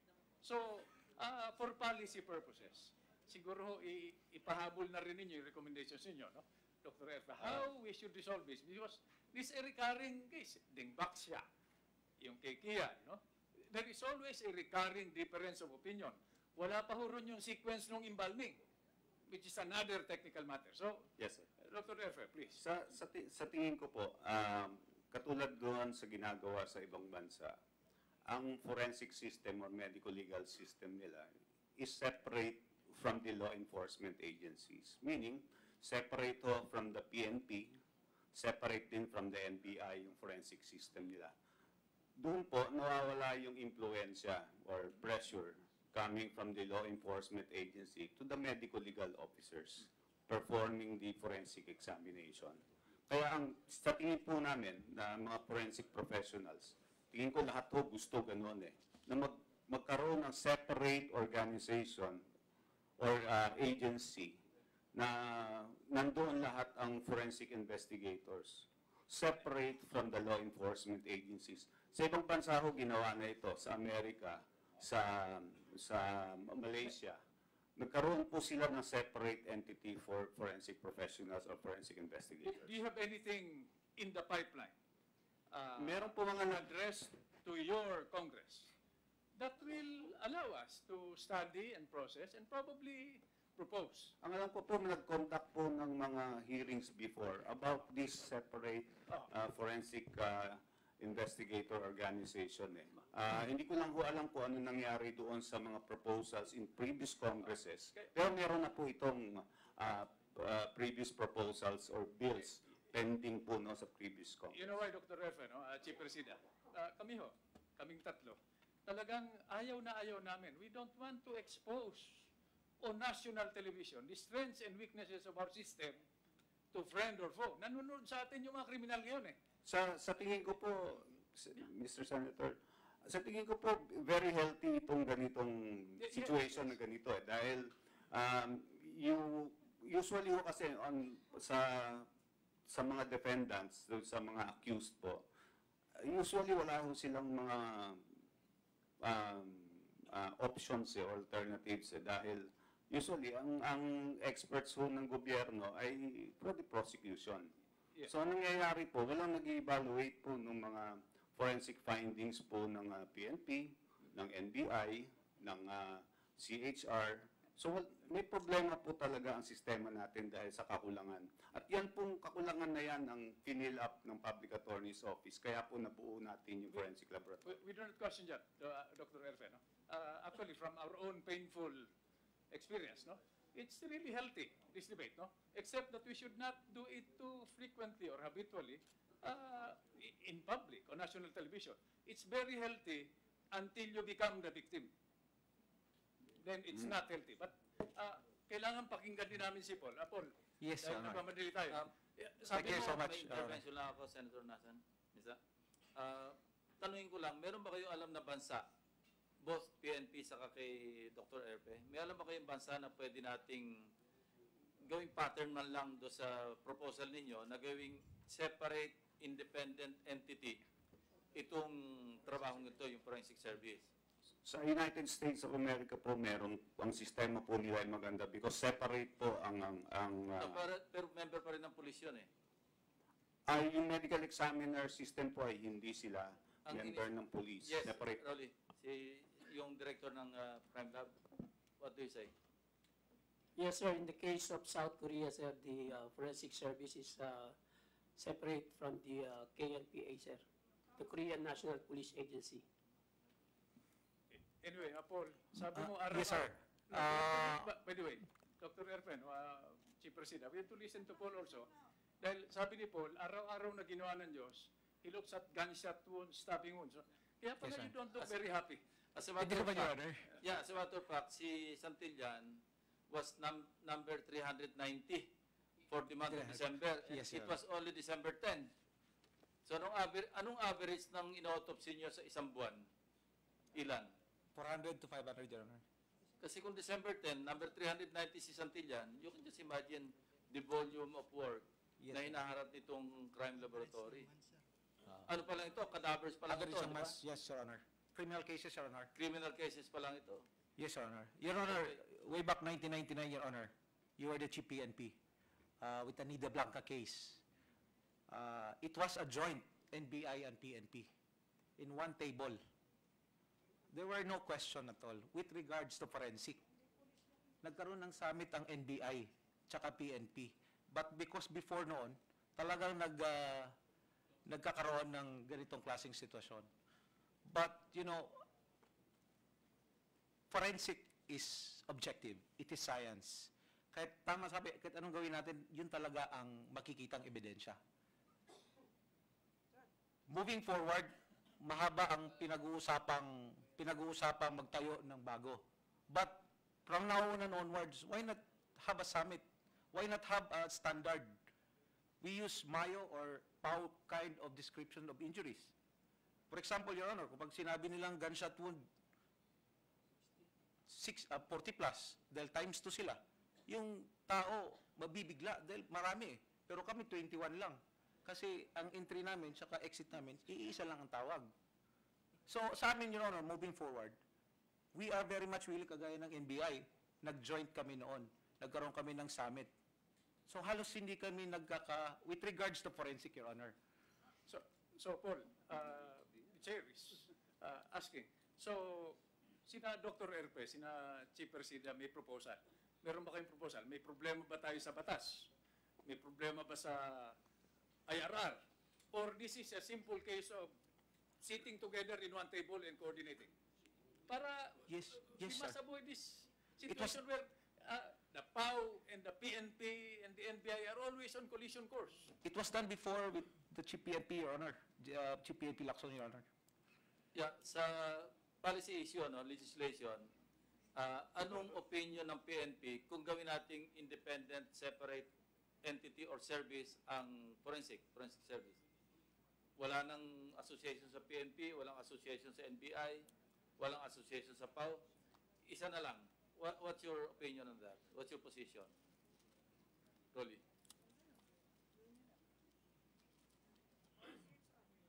So I think there is a advantage and disadvantage also, sir.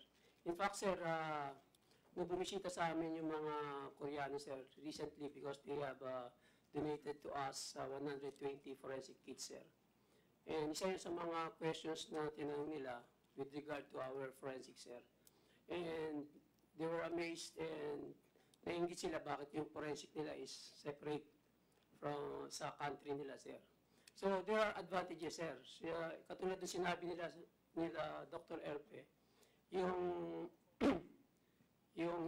credibility ng forensic is sometime in question pag ito ay nasa loob ng police force. Yun, sir, yung kung bakit iniwalay ng Koreans yung kanilang forensic service sa police. But there are also advantages, yung easy resolution o yung paglabas ng mga examination at saka yung coordination between the PNP and the forensics, fast tracks naman, sir, yung resolution ng mga cases.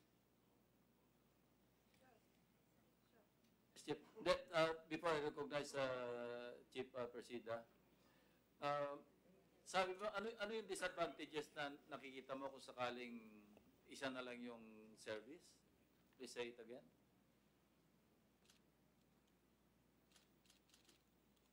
Yung yung coordination, sir, between the police and the forensic, sir. Tsaka yung mga... baka matagalan. Yes, sir. Tsaka yung mga development na... Kasi nag-uusap, sir, yung investigators. Minsan na meron silang mga experiences. Then, immediately, na gagawan namin ng paraan o na-improve namin yung aming mga system or even yung aming equipments in pursuance to dun sa para matugunan, to address yung mga kakulangan sa forensic services. Wala bang international parang protocol? I understand pagka DNA, di ba? There's no such thing as a second opinion sa DNA. Because yung international body that governs wants to preserve the integrity of the DNA, di ba? Yung analysis. Pag may lumabas na, alam ba, yung UP, naglabas sila ng analysis ng DNA, hindi na pwede itong questionin ng ibang entity from any other country all over the world. Totoo ba yun? I heard about that. Dahil kung hindi, ang DNA kasi dapat exact yan eh. Di ba? Walang question. So when, say, when I say recognize, yung talaga recognize sa international body na talagang expert sa DNA. Once na naglabas ng findings, nobody can question and nobody will question because, or otherwise, yung integridad ng DNA mapuput to question. Baka pwedeng i-apply din yan pagka na-professionalize na yung forensic service. Wala na rin pwede mag-question, maski anong lahi pa yung mag-question, just to preserve. Kasi sabi nga ni Paul kanina, science ito eh. Objective and based on science, bakit kailangan mag-question kung based on science? Now, having said that, in the meantime, na pinag-uusapan ba natin yung possible policy decision or legislation in, towards its direction, in the meantime na merong difference yung findings ng PAO at saka findings ng PNP or findings ng NBI, how do we resolve this? Mahihilo yung judge. Pagpunta sa witness stand ni Paul, ito sinabi niya, walang laceration, nag-testify ngayon yung PAO, hindi, nakita namin, may incision. Or may rupture. Or may, fracture. Paano ko mag-contra? Can you answer that? Based on your experience sa court? Matters of conflict of opinion among experts will be better addressed to the court's discretion and decision. Talaga pong laging merong battle of experts. Pero ang parameter, sino ba ang walang conflict of interest? Yung suggestion po ni Honorable Senator Unasan at ng Chair na magkaroon separate entity, yun ngayon ang magbubura doon sa pagpulis ang nasa sakdal, dapat hindi pulis ang mag-iimbestiga at mag-autopsy. Kasi kaagad, parang hindi maniwala yung mga namatayan. Kaya tatakbo sa iba, sa CHR, sa PAO, tatakbo. So, kung mga ordinary crimes, talagang yan ang function at mandate ng PNP, talagang soko. In the meantime, na walang batas. Pero pag pulis, ganito, let's rub out, dapat mag-inhibit ang soko para hindi po mapulaan yung buong ahensya. Kami sa PAO, pag po may conflict of interest sa amin yung kaso, nag-inhibit talaga kami, nag-refuse kami. Dahil yun ang aming sinumpang tungkulin as a lawyer. Kasi kahit si Dr. Erpe, pag siya yung isang ospital na affiliated siya ay hindi po. Sa Dimbak siya po, merong isang very vocal against us, pero konsultan siya ng Sanofi. Kaya hindi naman siya pinaniniwalaan ng taong bayan. So, yung words po na conflict of interest, yan ang dapat maging guiding light natin sa paggawa o pagtupad natin ng ating tungkulin. Otherwise, malalagay yung ahensya o tayo sa pula, sabi, kinampihan nyo kasi kabaro nyo. Ganun po yun. Kaya nagpapasalamat po ako sa hearing na to, hindi namin inaasahan, biglaan, pero baka kung sakali magkaroon na ng legislation for this purpose, na mawala yung conflict of interest, saka parang insinuation na may kinakampihan ang ilan. Sige. General. Malapit ako yung tawagin General kasi nandun na yung bill. Hindi pala napipirma ng Presidente. Anyway, sige. Salamat po, sir. We understand the position of the PAO, sir. Sa amin po, sir, sa crime lab, we are governed by protocols and manuals. And we adhere strictly on these protocols and manuals. And I can affirm, Your Honor, that ang mga crime laboratory personnel are really doing their job in accordance with these protocols and manuals. May nakikita lang po akong problema dun sa suggestion kung lahat po ng mga police operation ang bibigay ng forensic services is independent. Sa dami po ng operation na kinakonduct ng PNP, I don't know if they can really handle yung ganung klaseng job. Imagine, sir, halos lahat ng police units are conducting operations, and most often than not, there are shootouts that occur during those operations. So, kami po is capable because we have units at every provincial, down to the provincial level. So, I don't know if PAO can do that services with those sa dami ng mga incidents na nangyayari. But, Your Honor, Your Ma'am, your crime laboratory is an ISO certified unit of the PNP.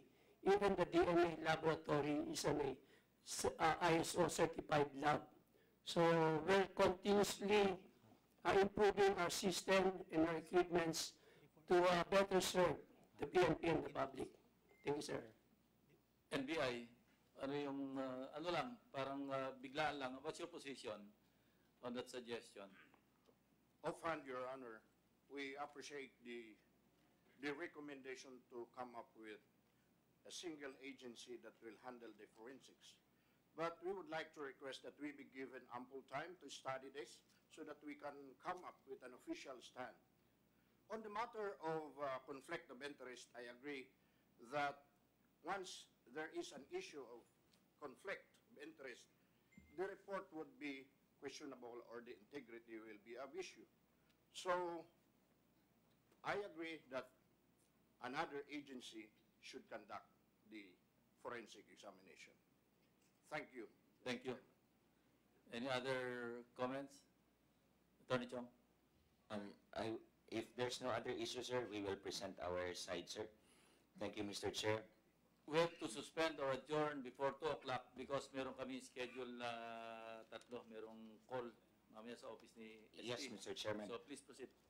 Before I start, sir, I would just like to clarify with the officer. Kanina nag-report si Joseph Arguelles. If I understand it correctly from your presentation, sir, nakasunod lang po ang mga highway patrol tsaka yung RID, RSOU doon sa sasakyan. So, di ba hinabol in front of Cambridge Village on the east bank, si Richard, di umano, allegedly, that's your contention. So, hinabol ninyo. Nakabuntot lang ba kayo all the time hanggang umikot doon sa Legazpi Bridge, then bumalik sa West Bank? Again, Attorney Chong, kindly address the chair. Yes, sir. Sir, we are asking... Examination, yes. He heard you naman. Say, kindly respond.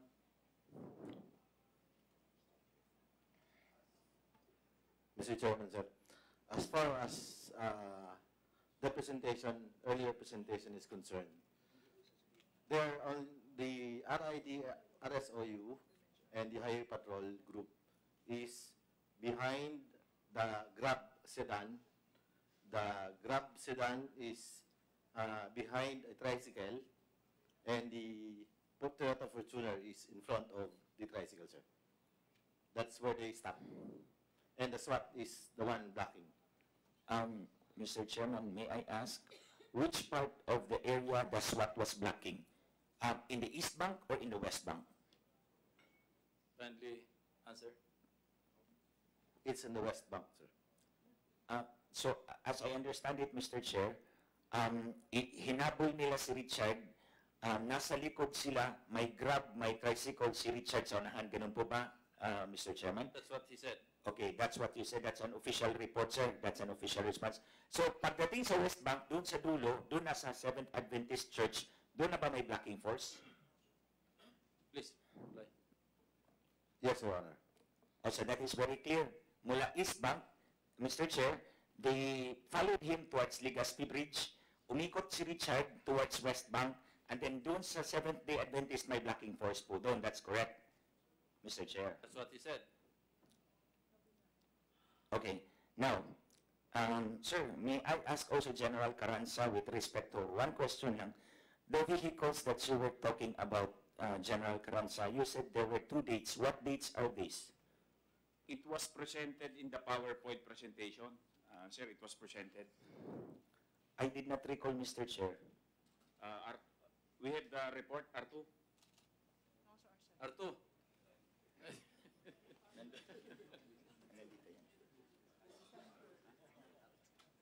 The report on IR, sir, that was stated. R2, please cite the, Mr. Chair, R2 is the report. Okay. Sir, there is a report, sir, dated November 24 and December 4, sir. November 24 and December 4, sir. And it was submitted to Director for Intelligence, sir. Of Krame, NSQ. Opo, sir. Okay. Krame, sir. Mr. Chair, so that's November 24 and December 4. Opo, that's correct. Okay. Sir, can I make a presentation, sir, to rebut everything? Sir, I will start with, kanina po, sinabi po. How many minutes? I'll just go through it, sir, as fast as I can. Okay. Kanina po, sinabi po ni... Hindi pa kami kumain eh. Sige. Sabi po ni General Carranza that the wallet of Richard Santillan, ang wallet po ni Richard Santillan may marami pong IDs at mga fake po doon, sir. Is that correct, General? Sir, Mr. Chairman? Only one fake. That's you make it clear na only one fake. Sir, I present to you in evidence the wallet of Richard Santillan. Wala pong fake dyan, sir. If you are referring to this, sinasabi niyang fake, sir, we would submit this ID for verification kung ito po ba'y peke o hindi. So, ipapa-verify po natin to, sir, sa whoever is the authority who will verify if this is fake or not. I just received an information from the Director of FEO, Firearms and Explosives Office. Based on their system, Mr. Richard Santillan submitted a firearms registration application but did not complete the same. So, ang status is resubmit. Unfortunately, he did not resubmit. So, walang validation, walang complete documents na nag-take place, so wala raw talagang license. Yes, sir. Sa Santillan. Yes, sir. This is actually an expired card. Expired, sir. There's a difference between expired and a fake. This is a comment coming from the Director of FEO himself na ang sinasabi niya, wala talagang license si Santillan. Yes, sir. Ang pinagtatalunan kasi namin dito, sir, itong card na ito, sir, na this is expired. That's the reason why I read Yes, the sir. report of the Director of Firearms and Explosives Office. So this is official. Yes, sir. Opo, we are not contesting that. Is walang license. Yes, sir. Period. But inside his bag are the documents for application, sir. Nandun po sa bag niya. Yun, nag-apply nga, kaya lang hindi kompleto. Hindi pa nga nakompleto, And he sir. was informed to resubmit and complete the documentation. Yes, sir. Which he did not do. Yes, Mr. Chairman. So ang status is walang license. Yes, Period. sir. Yun. Okay, sir. So, malinaw yun, hindi maraming peke ang ID dyan, ha? Isa lang, sabi mo. Sir, these are the cards of Richard Santillan which showed uniformly the address of Richard, which is actually malapit lang po yan sa Cainta Municipal Police Station, sir. Malapit lang yan, it's about 30 minutes away. Pero po, yun na nga po, hindi po in-inform ang family. Actually, there was no effort on the police. Wala po talagang ka-effort ang police na i-inform strangers na po ang nag-inform sa kanila sa Facebook. So, nag-conduct po sila ng autopsy without the family being informed. Wala pong presence ng family. Basta sila lang, gawa sila ng autopsy. So, ang tanong talaga dyan, sir, is, you are only 30 minutes away. Hindi naman po questionable ang address kasi uniforme po ang address at malapit lang po. Bakit there was no conscious effort on the part of the police to inform the victim's family? Imagine, sa Facebook na lang nila nalaman. Paano na lang kaya kung ganito ang sistema ng ating kapulisan? I think this is one of the things na dapat nating baguhin, sir. Next slide, please. Ito po, sir, ang drug matrix, alleged drug matrix na pinakita po ni General Carranza nung nag-press conference po siya, sir, December 19, 2018. Kasi sinasabi po niya, hindi daw kilala nila si Richard Santillan, hindi rin nila ako kilala, at yung issue ko sa Smartmatic. So, this presentation to the media, pinalabas po niya noong 1 day after lumabas po yung preliminary report ng Public Attorney's Office na may torture na. Tingnan po ninyo, sir, ang drug matrix picture po ni General Carranza. Hango lang po yan sa profile picture ni Richard Santillan sa Facebook page po niya. Makikita naman po ninyo, ayan po, oh. Profile picture po ni Richard Santillan, kinuha lang po nila sa Facebook page. Next slide, please.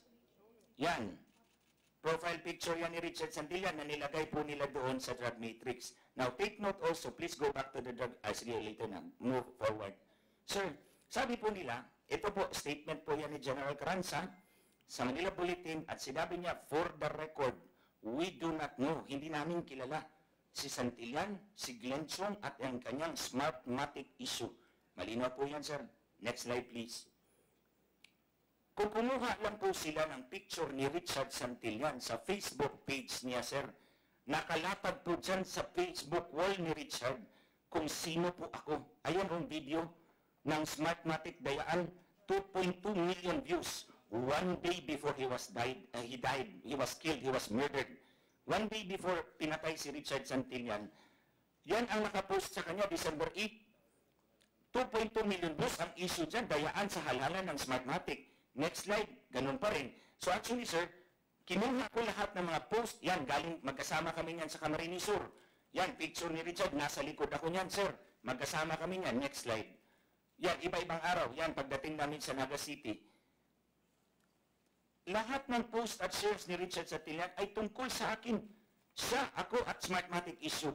Na kung kumuha lang po ang kapulisan ng profile picture ni Richard Santillan sa kanyang Facebook page, hindi nyo ba nakita yan?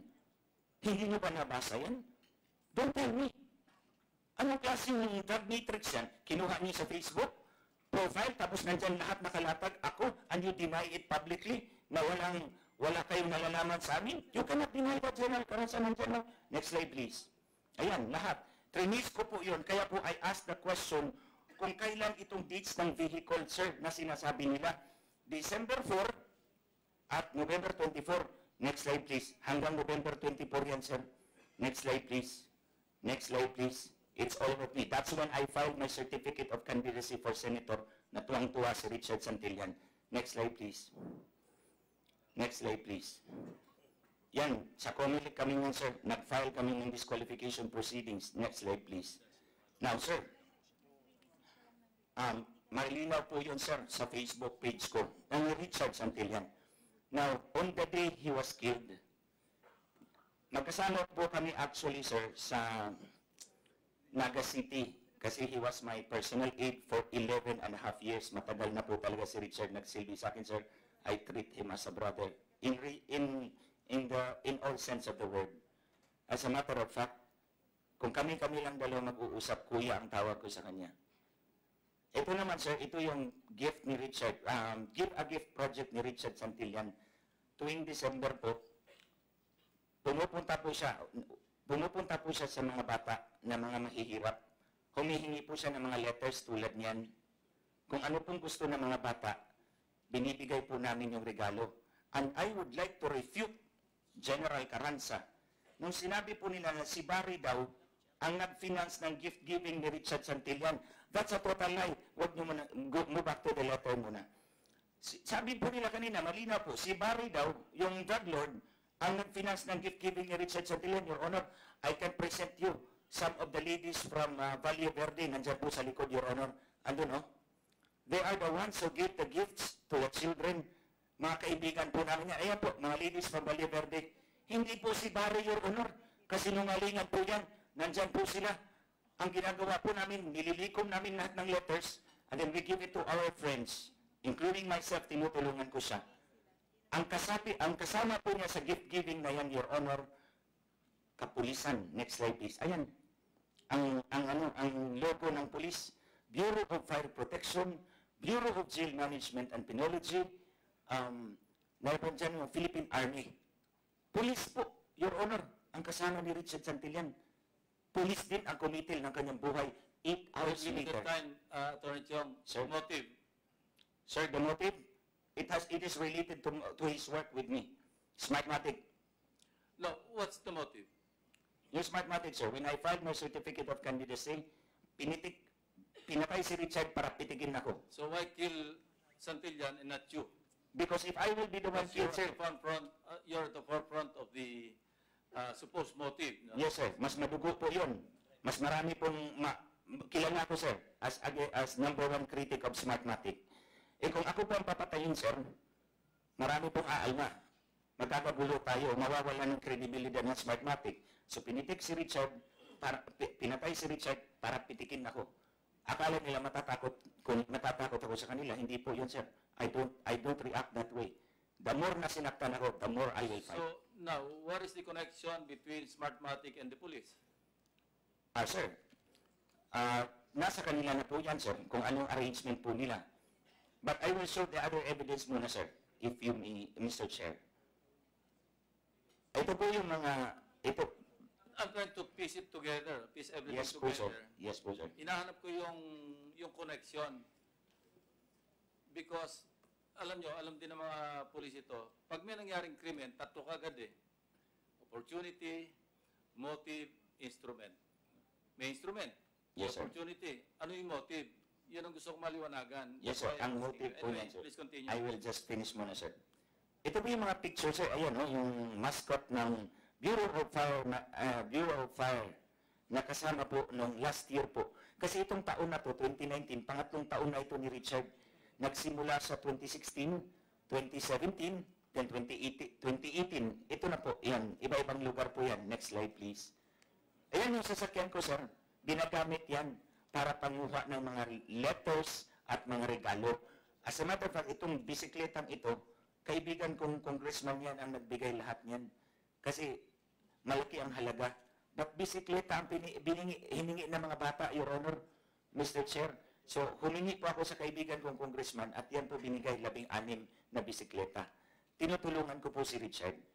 So, actually, sir, September pa lang humingi na siya sa akin ng permiso na sometimes malilate siya or magamit yung oras dahil hinahabol niya yung mga letters ng mga bata.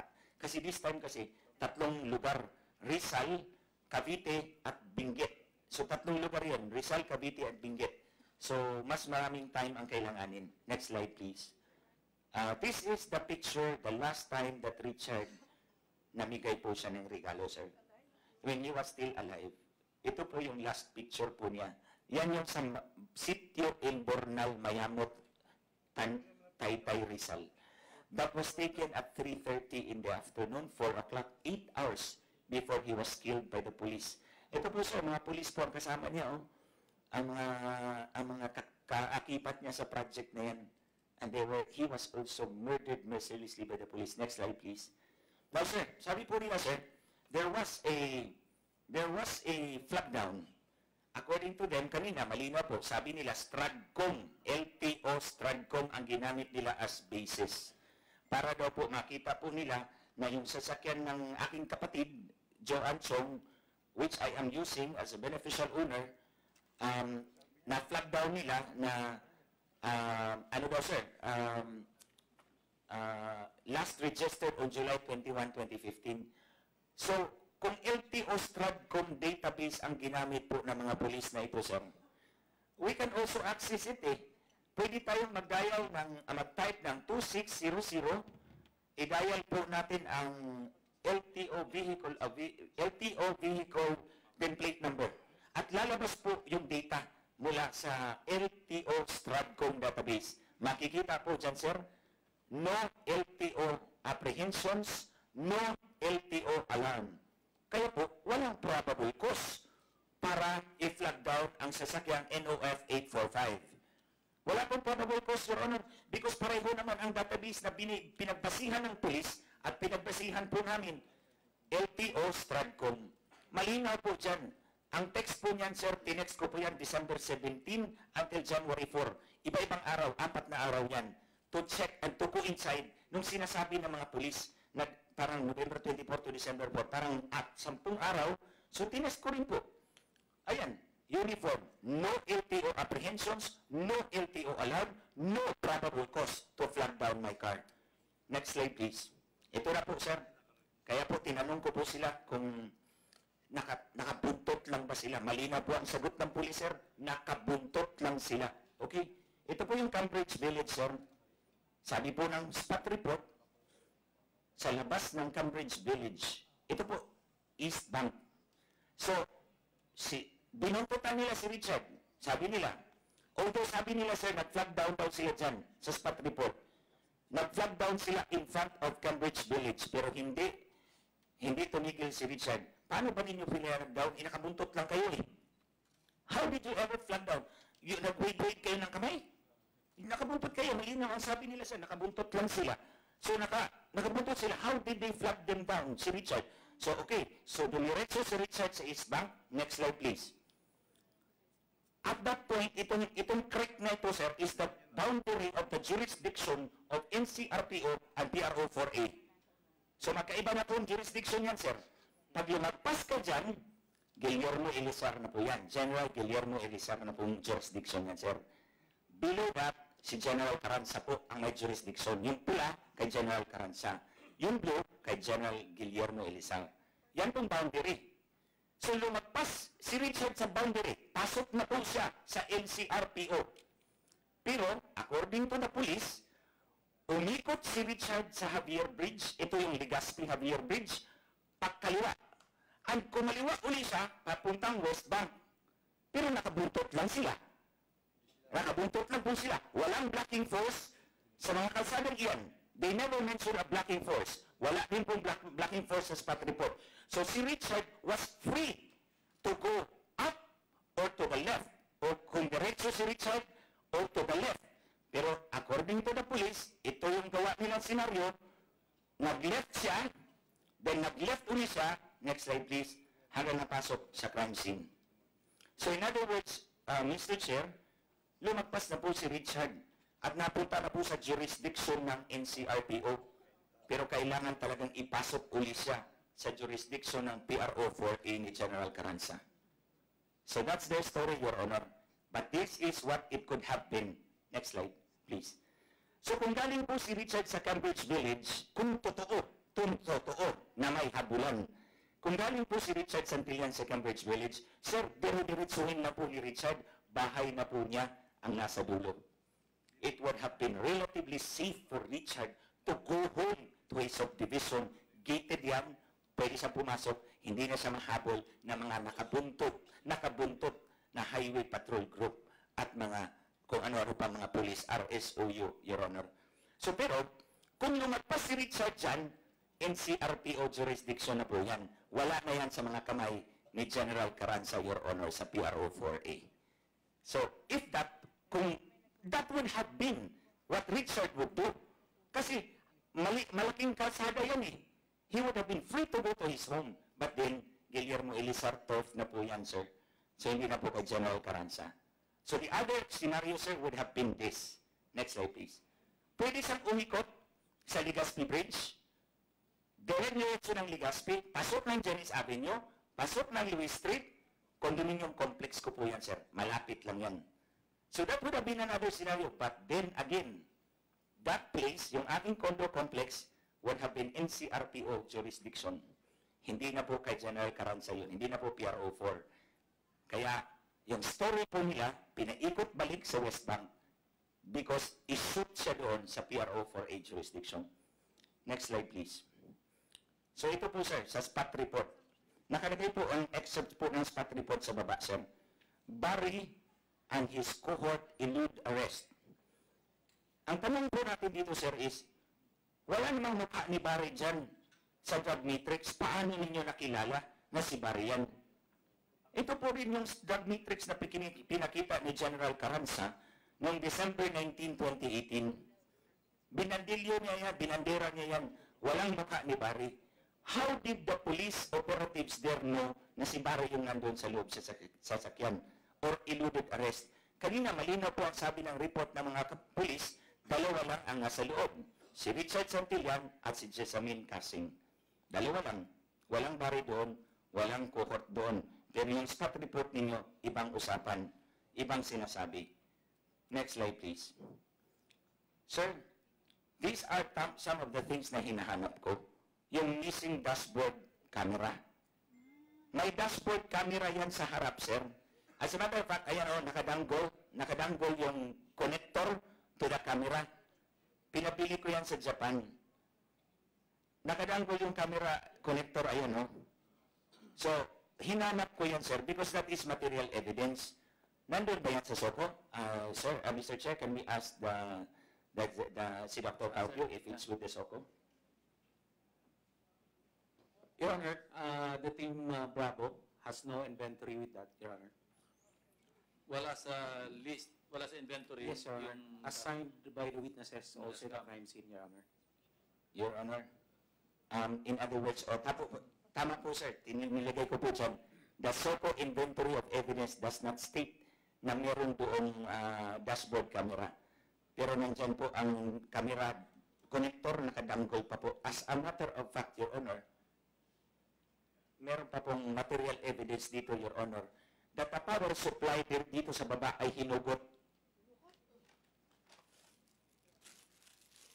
Your Honor, this is the power supply going to the connector. Ito yung power supply na Where did you get that?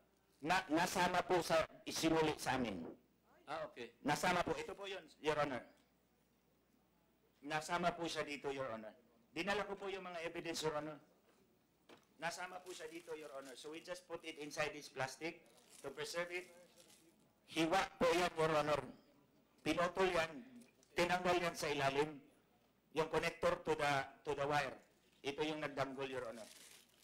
So in other words, Your Honor, there was a purposeful intent to hide evidence, Your Honor. Next slide, please. Ito naman po ang cellular phone ni Richard. What appears to be the cellular phone of Richard Santillan. Ayan, sir. Hinahanap ko rin po yan, sir.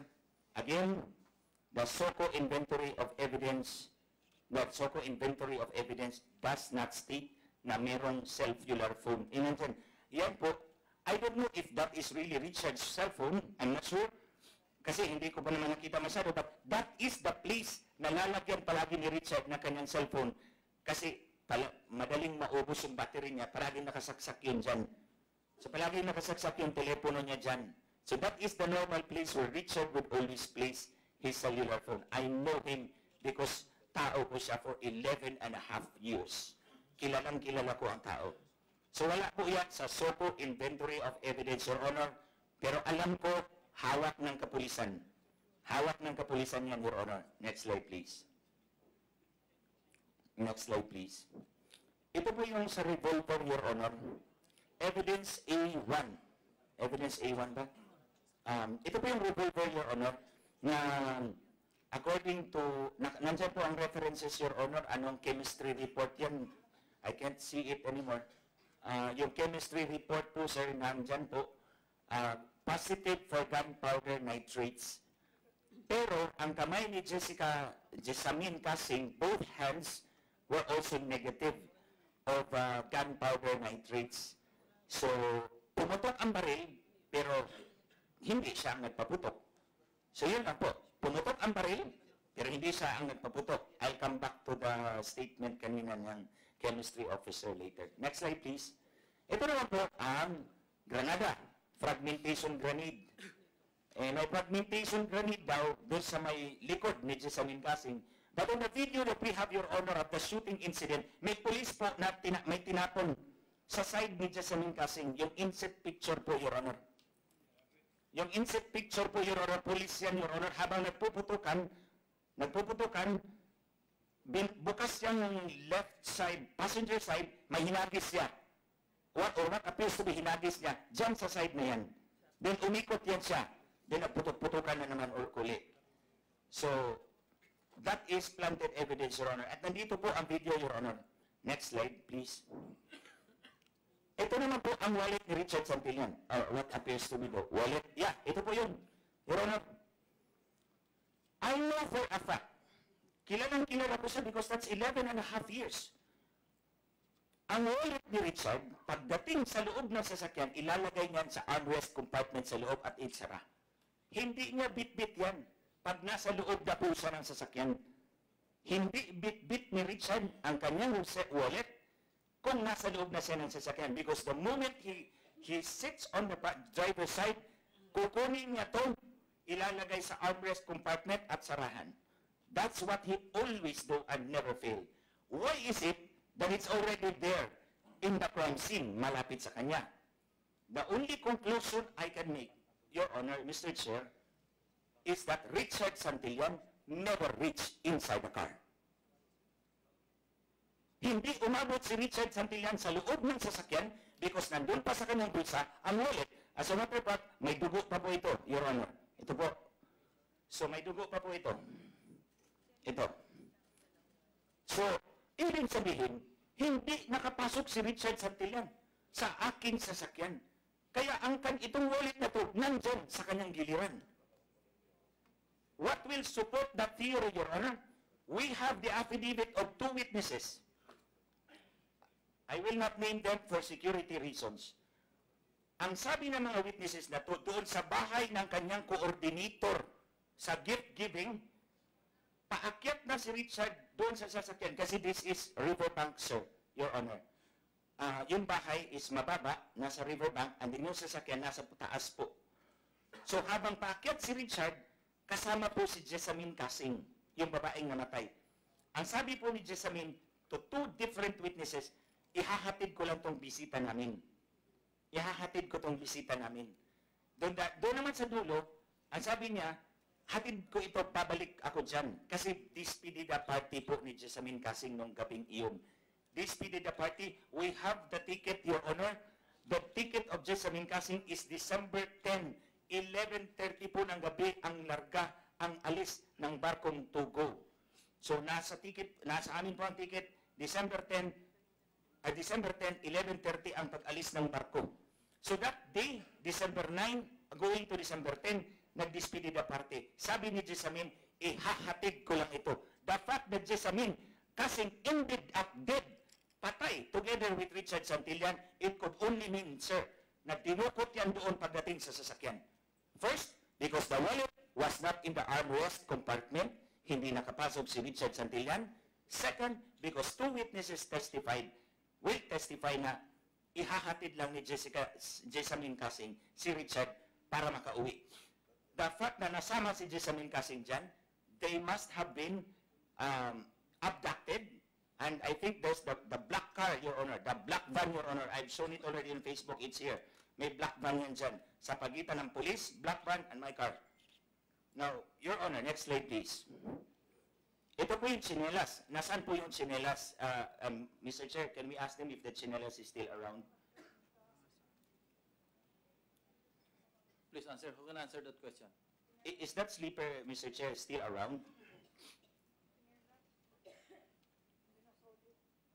Your Honor, the team leader of Bravo Soco was able to, hindi niya masyadong tiningnan ang evidentiary value niya that time. Kaya nga sir, kahit yung kaliwa, ay iniwan niya talaga. Wala rin talaga sa aming inventory kasi walang butas nung tiningnan. Kung ako rin naman ang nandun, hindi ko naman talaga dadalhin. Halimbawa, kung may pintuan at may tama ng dugo, hindi ko naman talaga kukunin niya, Your Honor. So, yung ganyang tsinelas na may kaliwa, anyway, buti nga at napicturean namin. At talaga wala namang talagang butas yung tsinelas. At as I have said before, kanina, yung trajectory, kung yan ang pag-uusapan, itong sa akin is scientific. kaysa man i-claim ko na may tsinelas dyan, wala namang butas. Kung i-claim ko rin naman na yung wallet na nandyan, subjective yun, Your Honor.